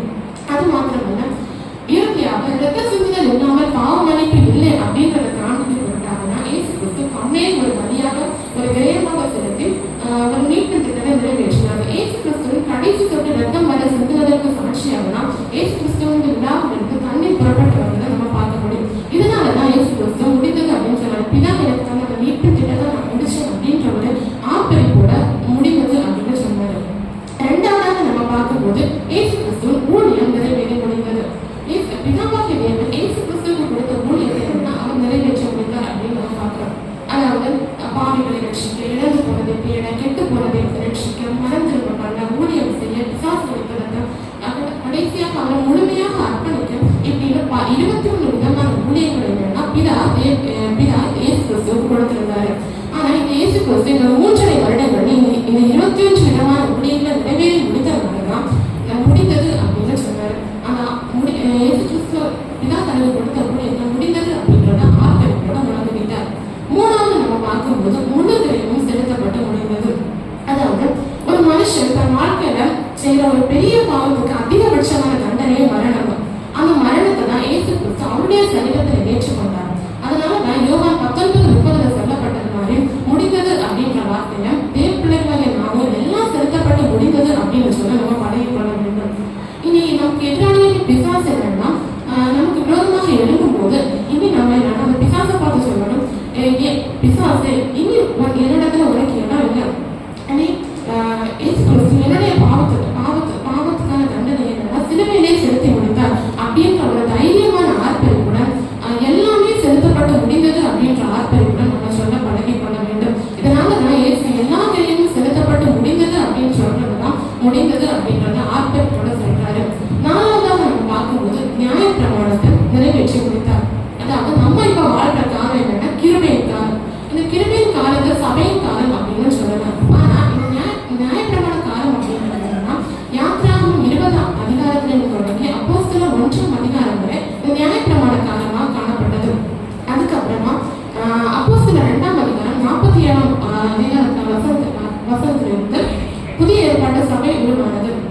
புதிய கிருபையின் காலமாகி புதிய சபையின் காலம் உருவானது. இந்த சபையின் காலத்திலோட உபதேசங்கள் எல்லாம் என்னன்னா பரிசுத்த ஆவியானவரால நிருபங்களிலும் புதிய ஏற்பாடு எல்லா புத்தகங்களும் இயேசு கிறிஸ்துவோட உபதேசங்கள் மாத்திரம் தான் குறிப்பிடப்பட்டிருக்கிறது.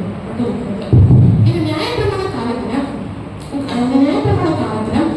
வாழ்ந்த எந்த மனுஷனும் நீதி மறக்கப்படவில்லை. ஏன்னா நியாயப்பிரமாண காலத்துல தேவன் கொடுத்த 10 கட்டளைகளை யாராலுமே பின்பற்ற முடியல. அதனாலதான் தேவன் இதற்கு நியாயப்பிரமாண காலத்தில் இயேசு கிறிஸ்துவ அனுப்பி இதுக்கு முடிவு உண்டாக்கி கிருபையின் காலத்தை தொடங்க பண்ணணும் மலர செய்தார். இதுதான் நம்ம ரோமர் 10ஆம் அதிகாரம் 4ஆம் வசனத்திலையும் ரோமர் 6ஆம் அதிகாரம் 14ஆம் வசனத்திலையும் கொலோசியர் 2ஆம் அதிகாரம் 14-15 நம்ம பார்க்கிறோம். அதுவும் இல்லாம இந்த நியாயப்பிரமாண காலம் நம்ம இப்ப ஆளுகை செய்யல. இயேசு கிறிஸ்து சிலுவையை நிறைவேற்றி முடிக்கான கிருபையின் காலம் தான் நம்ம இப்ப ஆளுகை செய்கிறது. யாருமேனா ஒருத்தரோட பாவம் மன்னிக்கப்படணும் அப்படின்னா அவன் இல்லைன்னா பலியிடப்படணும். ஆனா இந்த கிருபையின் காலத்துல இயேசு கிறிஸ்து நமக்காக ஒரே நேரம் பலியிடப்பட்டதுனால அவருடைய ரத்தத்தினால நம்ம பரிசுத்தமாக்கப்பட்டிருக்கிறோம். அதனால நம்முடைய ரத்தத்தினால நம்ம பரிசுத்தமாக்கப்பட்டதுனால இனிமே நமக்கு என்னன்னா ஒரு பலி செலுத்த வேண்டிய தேவையில்லை. இதனாலதான் நியாயப்பிரமாண காலத்தினால நம்ம நீதிமன்றமாக்கப்படாம கிருபையின் காலத்தினால இயேசு கிறிஸ்துவின் ரத்தத்தினால நம்ம நீதிமன்றமாக்கப்படுகிறோம். இதனாலதான் இயேசு கிறிஸ்து சொல்றாரு, நியாயப்பிரமாண காலத்தை எல்லாம் நான் நிறைவேற்றி முடித்தேன் அப்படின்ற ஒரு ஆர்ப்பரிப்போட முடித்தார். நீ 5ஆவதாக நம்ம பார்க்கும்போது சாத்தானின் கிரியைகளை அணைத்து முடித்தார். இந்த 6வது வார்த்தையாக எல்லாம் முடிந்தது அப்படின்ற வார்த்தையை நம்ம பார்க்கும்போது இயேசு கிறிஸ்து சிலுவையில இந்த சாத்தானின் கிரியைகள் எல்லாத்தையுமே முற்றிலுமாக அணைத்து முடித்தார் அப்படின்றத நம்ம பார்க்கிறோம். இந்த சிலுவையில இயேசு கிறிஸ்து சாத்தானின் தலையை நசுக்கிறார் அப்படின்றத யோவான் 12ஆம் அதிகாரம் 31ஆம் வசனத்திலையும் கொலோசியர் 2:15 நம்ம பார்க்கிறோம். சாத்தான் என்னன்னா பல வகையாக சாத்தான் காணப்பட்டாரு. இயேசு கிறிஸ்து என்னன்னா சிலுவையில அவனுடைய அந்த ஆயுதங்களை எல்லாம் என்னன்னா இயேசு புரிந்து கொண்டு அவரை ஒன்று இல்லாம ஆக்குனாரு. அதனால சாத்தான் இனிமேல் நமக்கு விரோதமாக எழும்பவே முடியாது. அதனால இயேசு கிறிஸ்து இந்த 6வது வார்த்தையாக எல்லாம் முடிந்ததுன்னு சொல்லும்போது சாத்தானின் கிரியைகளை 100% அழித்து முடித்தார் அப்படின்றத நம்ம பார்க்கிறோம். எல்லாம் முடிந்தது. நம்ம ஆண்டவராக இயேசு கிறிஸ்து சிலுவையிலே செய்து முடித்த மீட்பு ஆசீர்வாதங்களை நன்மைகளை நாம் நம்முடைய வாழ்க்கையில ஏற்றுக்கொண்டு அதை விசுவாசிக்கிறவர்களாக காணப்பட வேண்டும். கர்த்தர் நம்மை ஆசீர்வதிப்பாராக. ஜெபிக்கலாம்.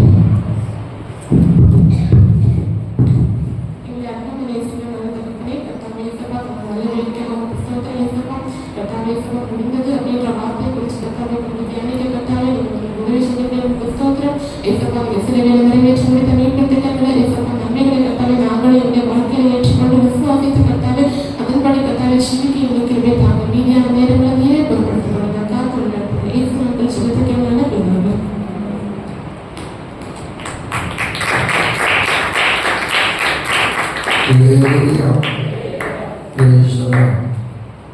ஆறாவது வார்த்தை முடிந்தது. இது ஒரு வெற்றியின் வார்த்தை. அவர் சொன்னாங்க கிரேக்க மொழியில் டெட்டாலிஸ்டாய்ஸ் அப்படி ஒரு வார்த்தை. டெட்டாலிஸ்டாய்ஸ் அப்படி இருந்தால் அதுக்கு ஒரு அர்த்தம் இருக்கிறது. பாலம் கட்டுகிற வேலை முடிந்தது. எங்கே பாலம் கட்டுவோம்? எங்கேயாவது ரோடு உடைப்படுத்தா அங்கே செய்வோம், பாலம் கட்டுவோம். இல்லைன்னா வேற ஏதாவது ஒரு வாகனம் கீழே போகணும், மேலே நடந்து போகணும்னா அதுக்கு ஒரு பாலம் கட்டுவோம். பாலம் கட்டுகிற வேலை. எங்கே எந்த பாலம் கட்டப்பட்டது? பிதாவுக்கும் குமாரனுக்கும் இருந்த உறவாகிய பாலம் உடைக்கப்பட்டது. அந்த பிதாவோடு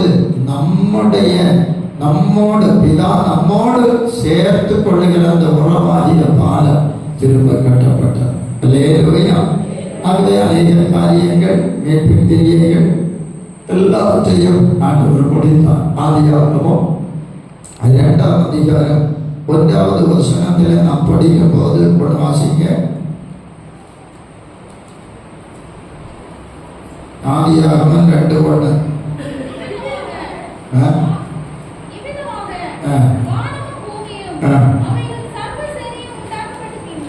உண்டாக்கப்பட்டு தீர்ந்தது, முடிந்தது என்பது உண்டாக்கப்பட்டு தீர்ந்தது.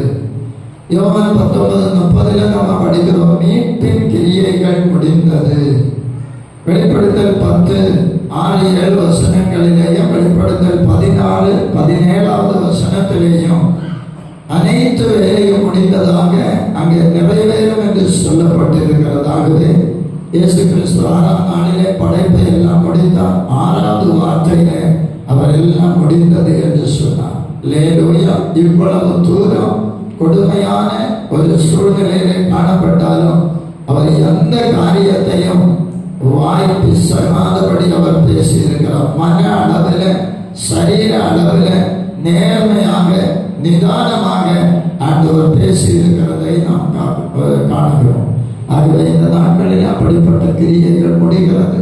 கிருபையின் காலத்தில் வந்திருக்கிறதா ஆண்டவருக்காக நாம் செய்ய வேண்டிய கிரியைகளை செய்து முடிக்க கர்த்தர் நமக்கு உதவி செய்வாராக. அல்லேலூயா. 7வது வசனத்துக்கு முன்னாடி அபிஷாக் ஒரு பாடல் பாடும்.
ஏழாவது வார்த்தை வாசிக்கலாம். லூக்கா எழுதின சுவிசேஷம் 23ஆம் அதிகாரம் 46வது வசனம். இயேசு, பிதாவே, உம்முடைய கைகளில் நாவை ஒப்புவிக்கிறேன் என்று மகா சத்தமாய் கூப்பிட்டு சொன்னார். இப்படி சொல்லி ஜீவனை விட்டார். மத்தேயு சுவிசேஷம் 27ஆம் அதிகாரம் 50வது வசனம். இயேசு மறுபடியும் மகா சத்தமாய் கூப்பிட்டு ஆவியை விட்டார். அல்லேலூயா. எல்லாரும் சத்தமாய் சொல்லுவாங்க அல்லேலூயா. நீ நல்ல சத்தமா சொல்லணும், அப்பதான் நல்ல கஞ்சி கிடைக்கும். அல்லேலூயா. Praise the Lord. 7வது வார்த்தைக்கு பிறகு ஜெபம் முடிச்சு கஞ்சி. அல்லேலூயா. Praise the Lord. மகா சத்தமாய் கூப்பிட்டு ஆவியை விட்டார். எப்போ? மறுபடியும்னா அதுக்கு முன்ன அவர் சத்தமாய் கூப்பிட்டாரா? எங்க கூப்பிட்டாரு? வீட்டுல. 4வது வார்த்தை. அல்லேலூயா. 4வது வார்த்தையில இயேசு மகா சத்தமாய் கூப்பிட்டார். என் தேவனே ஏன் என்னை கைவிட்டு? ஏலி ஏலி லாமா சபக்தானி என்று மிகுந்த சத்தமாய் கூப்பிட்டார். 7வது வார்த்தையில திரும்பவும் அல்லது மறுபடியும் மகா சத்தமாய் கூப்பிட்டார். இன்னொரு காரியம் பாருங்க, 1வது வார்த்தையிலையும் 7வது வார்த்தையிலையும் பிதாவே என்று சொல்லி ஆரம்பிக்கிறது இல்லையா? பிதாவே என்று ஆரம்பிக்கிறது. 4வது வார்த்தையில தேவனே என்று சொல்லுகிறார். அந்த இடத்துல தேவனே என்பதற்குரிய அர்த்தங்கள் அந்த இடத்துல சொல்லப்பட்டிருக்கிறது. இப்ப டைம் இல்லாததுனால நான் இங்க முடிக்க போகிறேன். ஓகே. 7வது வார்த்தை. 7 என்பது யூதர்களுடைய கலாச்சாரத்திலே, பாரம்பரியத்திலே, பழக்கத்திலே பூரணம் என்பதை குறிக்கிறது. எல்லாம் முடிந்த பிறகு நம்ம எல்லாம் இப்போ இல்லை அப்படியே ஜெபம் பண்ணோம்னு சொன்னா சில ஆட்கள் என்ன செய்வாங்க தெரியுமா? நம்முடைய சிலர் எல்லாம் முன்னாடி சூட்கேஸ் வச்சிருக்க உடனே வந்து ஜிப் எடுத்து அதுக்குள்ளால பைபிள் எல்லாம் வச்சு பேனெல்லாம் வச்சு கண்ணாடி எல்லாம் வச்சு இழுத்து விடுறாங்க. அப்ப ஆவியானவர் ஒருவேளை ஒரு வசனத்தை உணர்ந்து நம்ம ஒரு கடைசி ஒரு வசனம் வாசிக்கலாம் அப்படின்னு சொல்லி அந்த பாஸ்டர் சொல்லுவார். மத்தேயு 32ஆம் அதிகாரம் 27ஆம் வசனம். என்ன சூட்கேஸை திறந்து அப்படியே அல்லேலூயா. அல்லேலூயா. முடிந்ததுக்கு அப்புறம் ஆண்டவரே ஒப்பு கொடுக்கிறார். தெளிந்த அறிவோடு மரணத்தை சந்திக்கிறார். பத்திரம் எழுதுகிற இடங்களில் ஒரு காரியத்தை நான் பார்த்திருக்கிறேன். யாரு போய் பத்திரம் எழுதினாலும் கடைசியில தெளிந்த புத்தியோடு மன நிறைவோடு சுய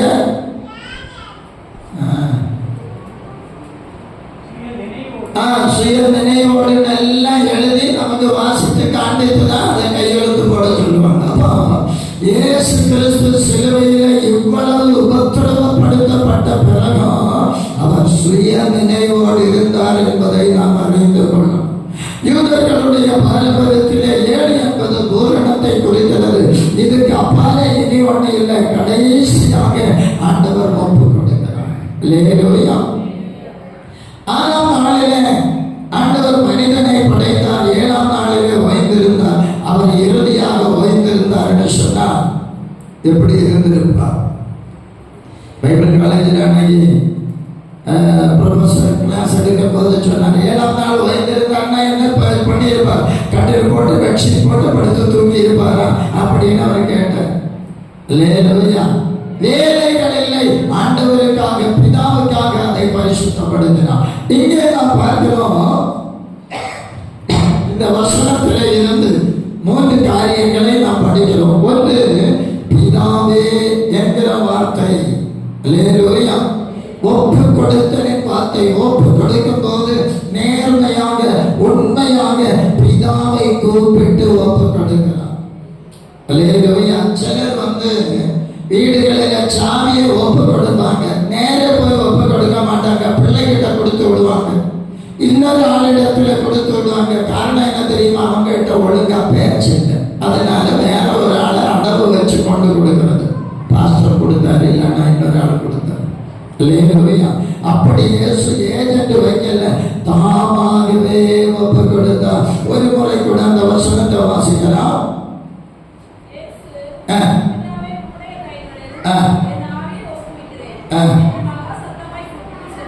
மகா சத்தமாய் கூப்பிட்டு சொன்னார். அல்லேலூயா. மலை பிரசங்கத்தில் பார்க்கும்போது பிதாவே என்று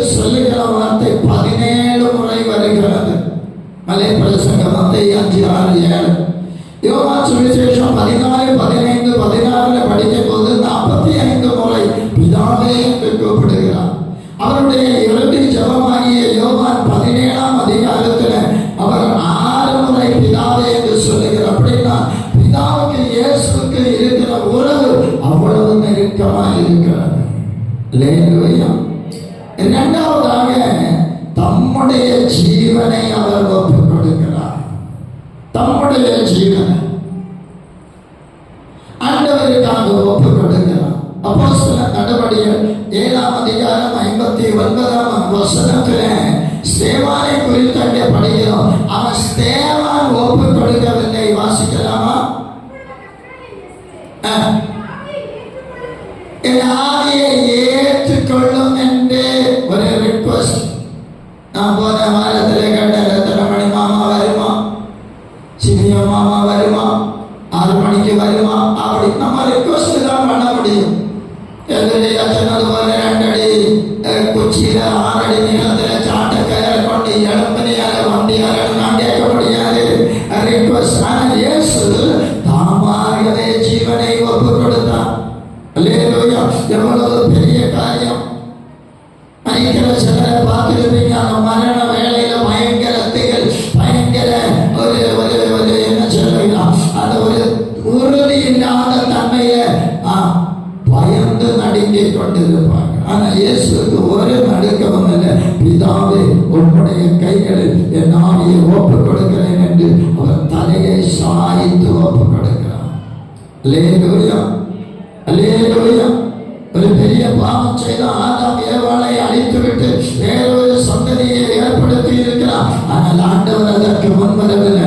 ரோமர் 5ஆம் அதிகாரம் 8வது வசனத்தில் படிக்கிறோம். நாம் பாவிகளாய் இருக்கையில் கிறிஸ்து நமக்காக மரித்ததினாலே தேவன் நம்மேல் வைத்த தமது அன்பை விளங்க பண்ணினார். நம்மேல் வைத்த அன்பினாலே தான் அவர் இதை ஒப்புக் கொடுத்தார்.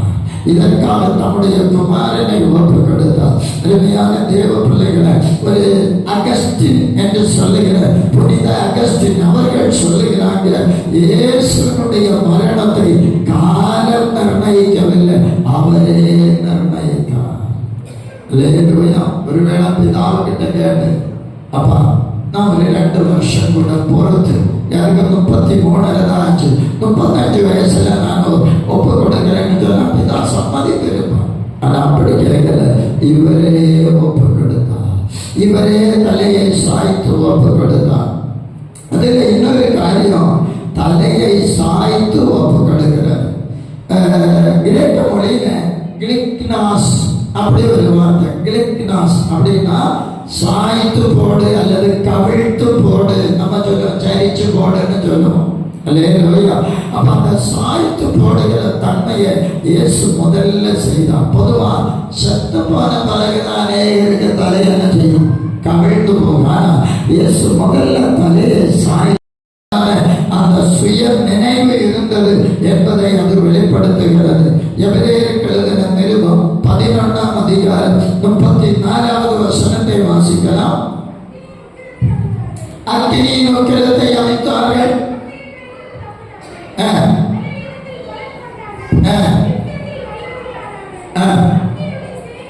யுத்தத்தில் வல்லவர்களானார்கள், அந்நியருடைய சேனைகளை முறியடித்தார்கள். இங்கே சொல்லப்பட்ட கிரேக்கனாஸ் என்கிற வார்த்தைக்கு இன்னொரு அர்த்தம் உண்டு. டைம் டு ஃபைட், யுத்தத்துக்கு திரும்பு. Military word. ஒரு சேனையில யுத்தம் பண்ணுகிறவர்கள் அந்த ஆர்டர் கிடைக்கும் போது ஓகே ரெடி ஃபார் ஃபைட். அல்லேலூயா. நீ யுத்தத்துக்கு புறப்படு, யுத்தத்துக்கு ஆயத்தமாக என்று சொன்னது போல இங்கே என்ன யுத்தம் நடந்தது? இயேசுவுக்கு சாத்தானுக்கும் இருந்த யுத்தம் நடந்தது.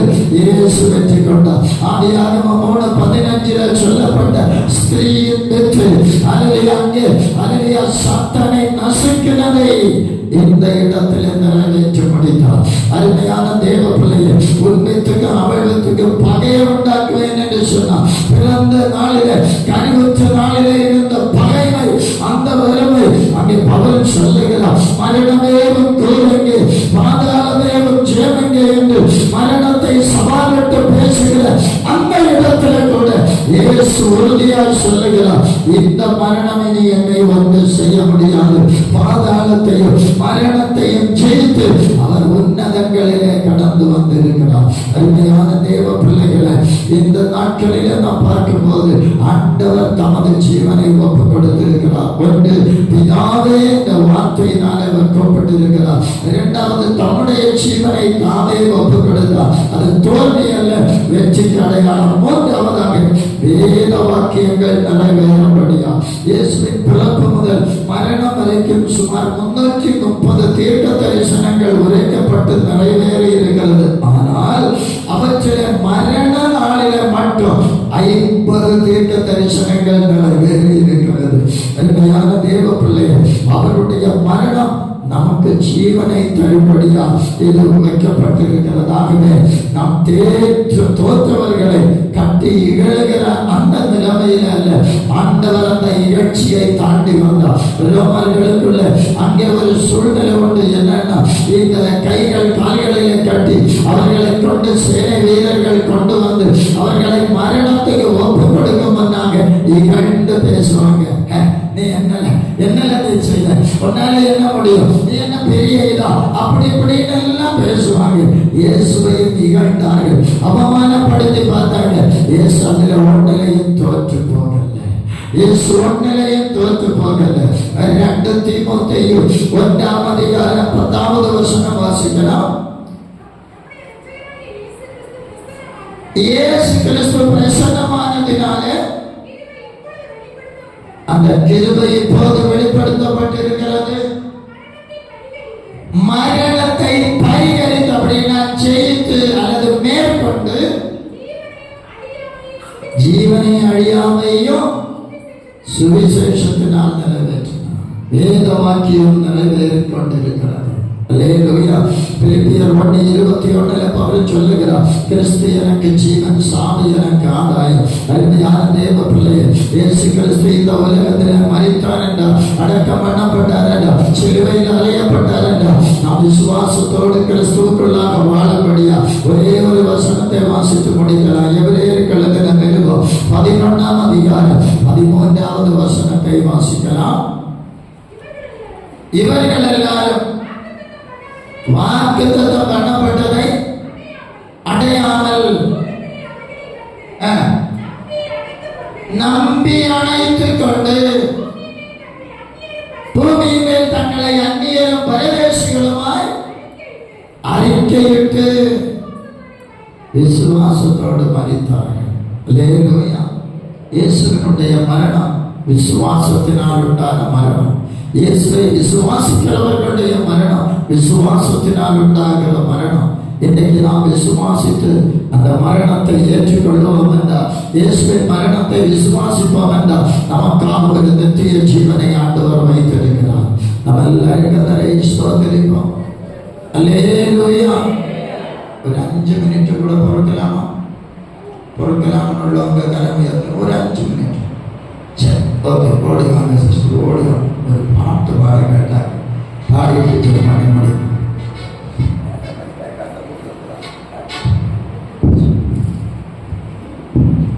எல்லாருக்கும் சாரி. ஃபர்ஸ்ட் நான் வந்து ஒரு பாட்டு எடுத்து வச்சிருந்தேன் ஸ்டேஜில் பாடுறதுக்கு. அந்த பாடலை எனக்கு உருட்டிகிட்டே இருந்துச்சு. நெக்ஸ்ட் இயர் தான் இனி நம்ம இந்த பாட்டெல்லாம் பாடுவோம். அதனால எனக்கு எப்படியாவது பாடணும்னு தோணுச்சு. அதனால தான் கடைசி நிமிஷத்தில் கொடுத்து சாரி, மன்னிச்சிருங்க. சரி, உங்களுக்கு பசிக்குதுன்னு எனக்கு தெரியும். சரி, பாடுறேன். ஏறுகின்றார் தள்ளாடி தவழ்ந்து களை போடே, என் இயேசு குருசை சுமந்தே, என் நேசர் கொல்கதா மலையின் மேல் நடந்தே,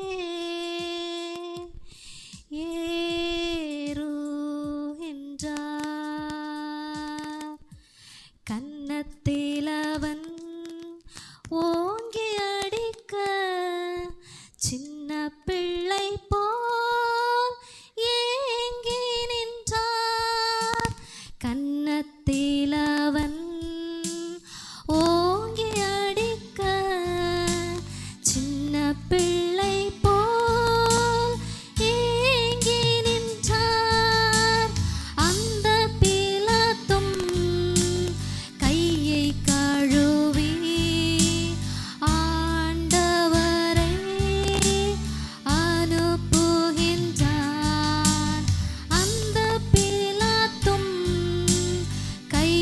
கழுவி ஆண்டவரை அனுப்புகின்றார்.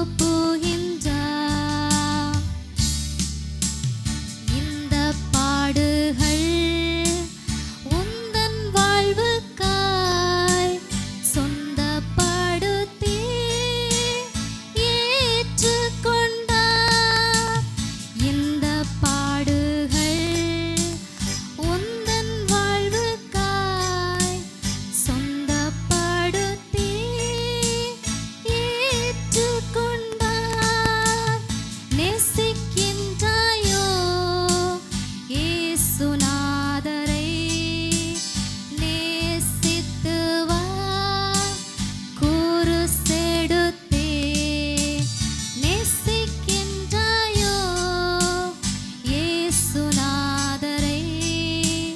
நேசித்து வா குருசெடுத்தே. பின்னே நடந்த அன்பின் சீஷன் போல் பின்பற்றி வா சிலுவை வரை. பின்னே நடந்த அன்பின் சீஷன் போல் பின்பற்றி வா சிலுவை வரை. காடியைப் போல கசந்திருக்கும் கஷ்டங்களை அவரிடம் சொல். காடியைப் போல கசந்திருக்கும் கஷ்டங்களை அவரிடம் சொல். ஏறுகின்றார்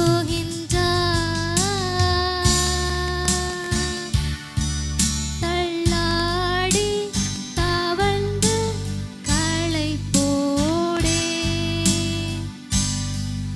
என் இயேசு குருசை சுமந்தே. என் நேசர் கொல்கதா மலையின் மேல் நடந்தே ஏறுகின்றார். ரொம்ப தேங்க்ஸ். எல்லாரும் அப்படியே ஜெபிக்கலாம். எல்லாரும் அப்படி எழும்பி நிற்போமா? சீக்கிரமாக ஜெபித்து முடிக்க போகிறோம். கர்த்தருடைய கிருபை, அவருடைய பாடு மரணங்களின் மூலமான சிலுவையில் சொல்லப்பட்ட வார்த்தைகளை தியானித்ததன் மூலமாய் இம்மட்டுமாய் ஆண்டவர் நடத்தினார் அல்லவா? நன்றியோடு கர்த்தரை துதிக்கலாம். கொஞ்சம் வாய் திறந்து நன்றியோடு கர்த்தரை ஸ்தோத்திரிப்போம். ஹல்லேலூயா. சகலமும் அன்போடு செய்யப்பட கடவுது. இவ்வளவு தூரம் பொறுமையோடு காத்திருந்த உங்களை ஆண்டவர் அபரிமிதமாய் ஆசீர்வதிக்க போகிறார். ஆமென், ஆமென். இந்த கடைசி நிமிஷத்தில் தேவ சமூகத்தில் ஒப்பு கொடுப்போம். ஆமென், ஆமென், ஆமென், ஆமென். பிதாவே என்று ஆரம்பித்தவர் பிதாவே என்று முடித்திருக்கிறார். சுய நினைவோடு இருந்திருக்கிறார். காரிருள் வந்த பிறகு, எத்தனையோ சத்துருடைய போராட்டங்கள் வந்த பிறகு, எத்தனையோ அக்கிரமங்கள் வந்த பிறகு, ஒரு ஆவியானவர் கிரியை நடப்பித்து பூரணமாய் பாதுகாத்தார் அல்லவா? பிதாவோடு கூட வாழும்படியான ஒரு மேலான பாக்கியத்தை ஆண்டவர் நமக்கு தந்திருக்கிறார். அற்புதமான கிருபை விளங்க பண்ணி இருக்கிறார். இன்றைக்கு இப்படிப்பட்ட ஒரு மேலான அனுபவத்தில், ஒரு பாக்கியமான அனுபவத்தில் கடந்து வர பண்ணின தேவனை எல்லாரும் கரங்களை தட்டி கத்தர மகிமைப்படுத்துவோம். எல்லாரும் கரங்களை தட்டி கத்தர மகிமைப்படுத்துவோம். ரபா ரபா ரபா துரா ரபா கிந்தா பா சந்தனா பா துனா பா ரிபேக்கா பா பா பா பா பா. பிரைஸ் எல்லாம். எங்களை நேசிக்கிற நல்ல பிதாவே, பகல் வேளைக்காய் மை துதிக்கிறோம், ஸ்தோத்திரிக்கிறோம். இந்த நாளிலும் ஆண்டவரே, ஒரு வேளை, ஒரு வருடத்துக்கு பிறகு உம்முடைய சிலுவை வார்த்தைகளை தியானிக்க தம்முடைய பிள்ளைகளை ஏற்படுத்தினீரப்பா. கமிட்டி அங்கத்தினர்களாய் ஆண்டவரே, சண்டே ஸ்கூல் டீச்சர்ஸாய், சபையில் உள்ள பொது நபர்களாய் ஆண்டவரே, இந்த வார்த்தைகளை குறித்து தியானிக்க கர்த்தர் உதவி செய்த கிருபைக்காய் நன்றி செலுத்துகிறோம் அப்பா. அன்புள்ள தேவனே, மக்கு ஸ்தோத்திரம். அதிசயமாய் நடத்தினீர். இந்த பொறுமை காக்க உதவி செய்தபடியாலும் மக்கு நன்றி ஆண்டவரே. எங்களை தாங்கி நடத்துவீராக. நிச்சயமாகவே இந்த வார்த்தைகள் எங்களுக்குள்ள மிகுந்த பலனை செய்யும்படியா, கிரியை நடப்பிக்கும்படியா ஜெபிக்கிறோம். இப்போது எங்களுக்காக ஏற்படுத்தப்பட்டிருக்கிற ஆண்டவரே அந்த கஞ்சிக்காய் ஜெபிக்கிறோம். அதை பரிசுத்தப்படுத்தும். புசிக்கிற நாங்கள் புது பலன் பெற்று மக்காய் ஜீவிக்க கிருபை தாரும் ஆண்டவரே. உம்முடைய கரத்தில் தாழ்த்தி ஒப்பு கொடுக்கிறோம் ஆண்டவரே. இதுபோன்று எந்தெந்த கூட்டங்கள் எங்கெங்கே நடத்தப்படுகிறது அந்த கூட்டங்கள் எல்லாம் கர்த்தர் ஆசீர்வதியும். அடியனுடைய பிரயாணங்கள் தொடர்ந்துள்ள ஊழியங்களை பாதுகாத்து கொள்ளும். ஆசீர்வதியும். கிருபையாயிரும் இரக்கமாயிரும். இயேசுவின் நாமத்தில் ஜெபிக்கிறோம் நல்ல பிதாவே, ஆமென். என் ஆத்துமாவே கர்த்தரை ஸ்தோத்திரி. என் முழு உள்ளமையோட பரிசுத்த நாமத்தை ஸ்தோத்திரி. என் ஆத்துமாவே கர்த்தரை ஸ்தோத்திரி. அவர் செய்த சகல உபகாரங்களையும் மறவாதே. ஆமென். நம்முடைய கர்த்தரும் இரட்சகருமாயிருக்கிற இயேசு கிறிஸ்துவின் கிருபையும் பிதாவாகிய தேவனுடைய அன்பும் பரிசுத்த ஆவியானுடைய ஐக்கியமும் இன்றும் என்றும் சதா காலங்களிலும் நம் அனைவரோடும் உலகமெங்குமுள்ள சகல பரிசுத்தவான்களோடும் இயேசுவின் வருகை வரைக்கும் கூட இருப்பதாக. Amen. Hallelujah, hallelujah, hallelujah. Praise the Lord. கர்த்தருக்கு ஸ்தோத்திரம்.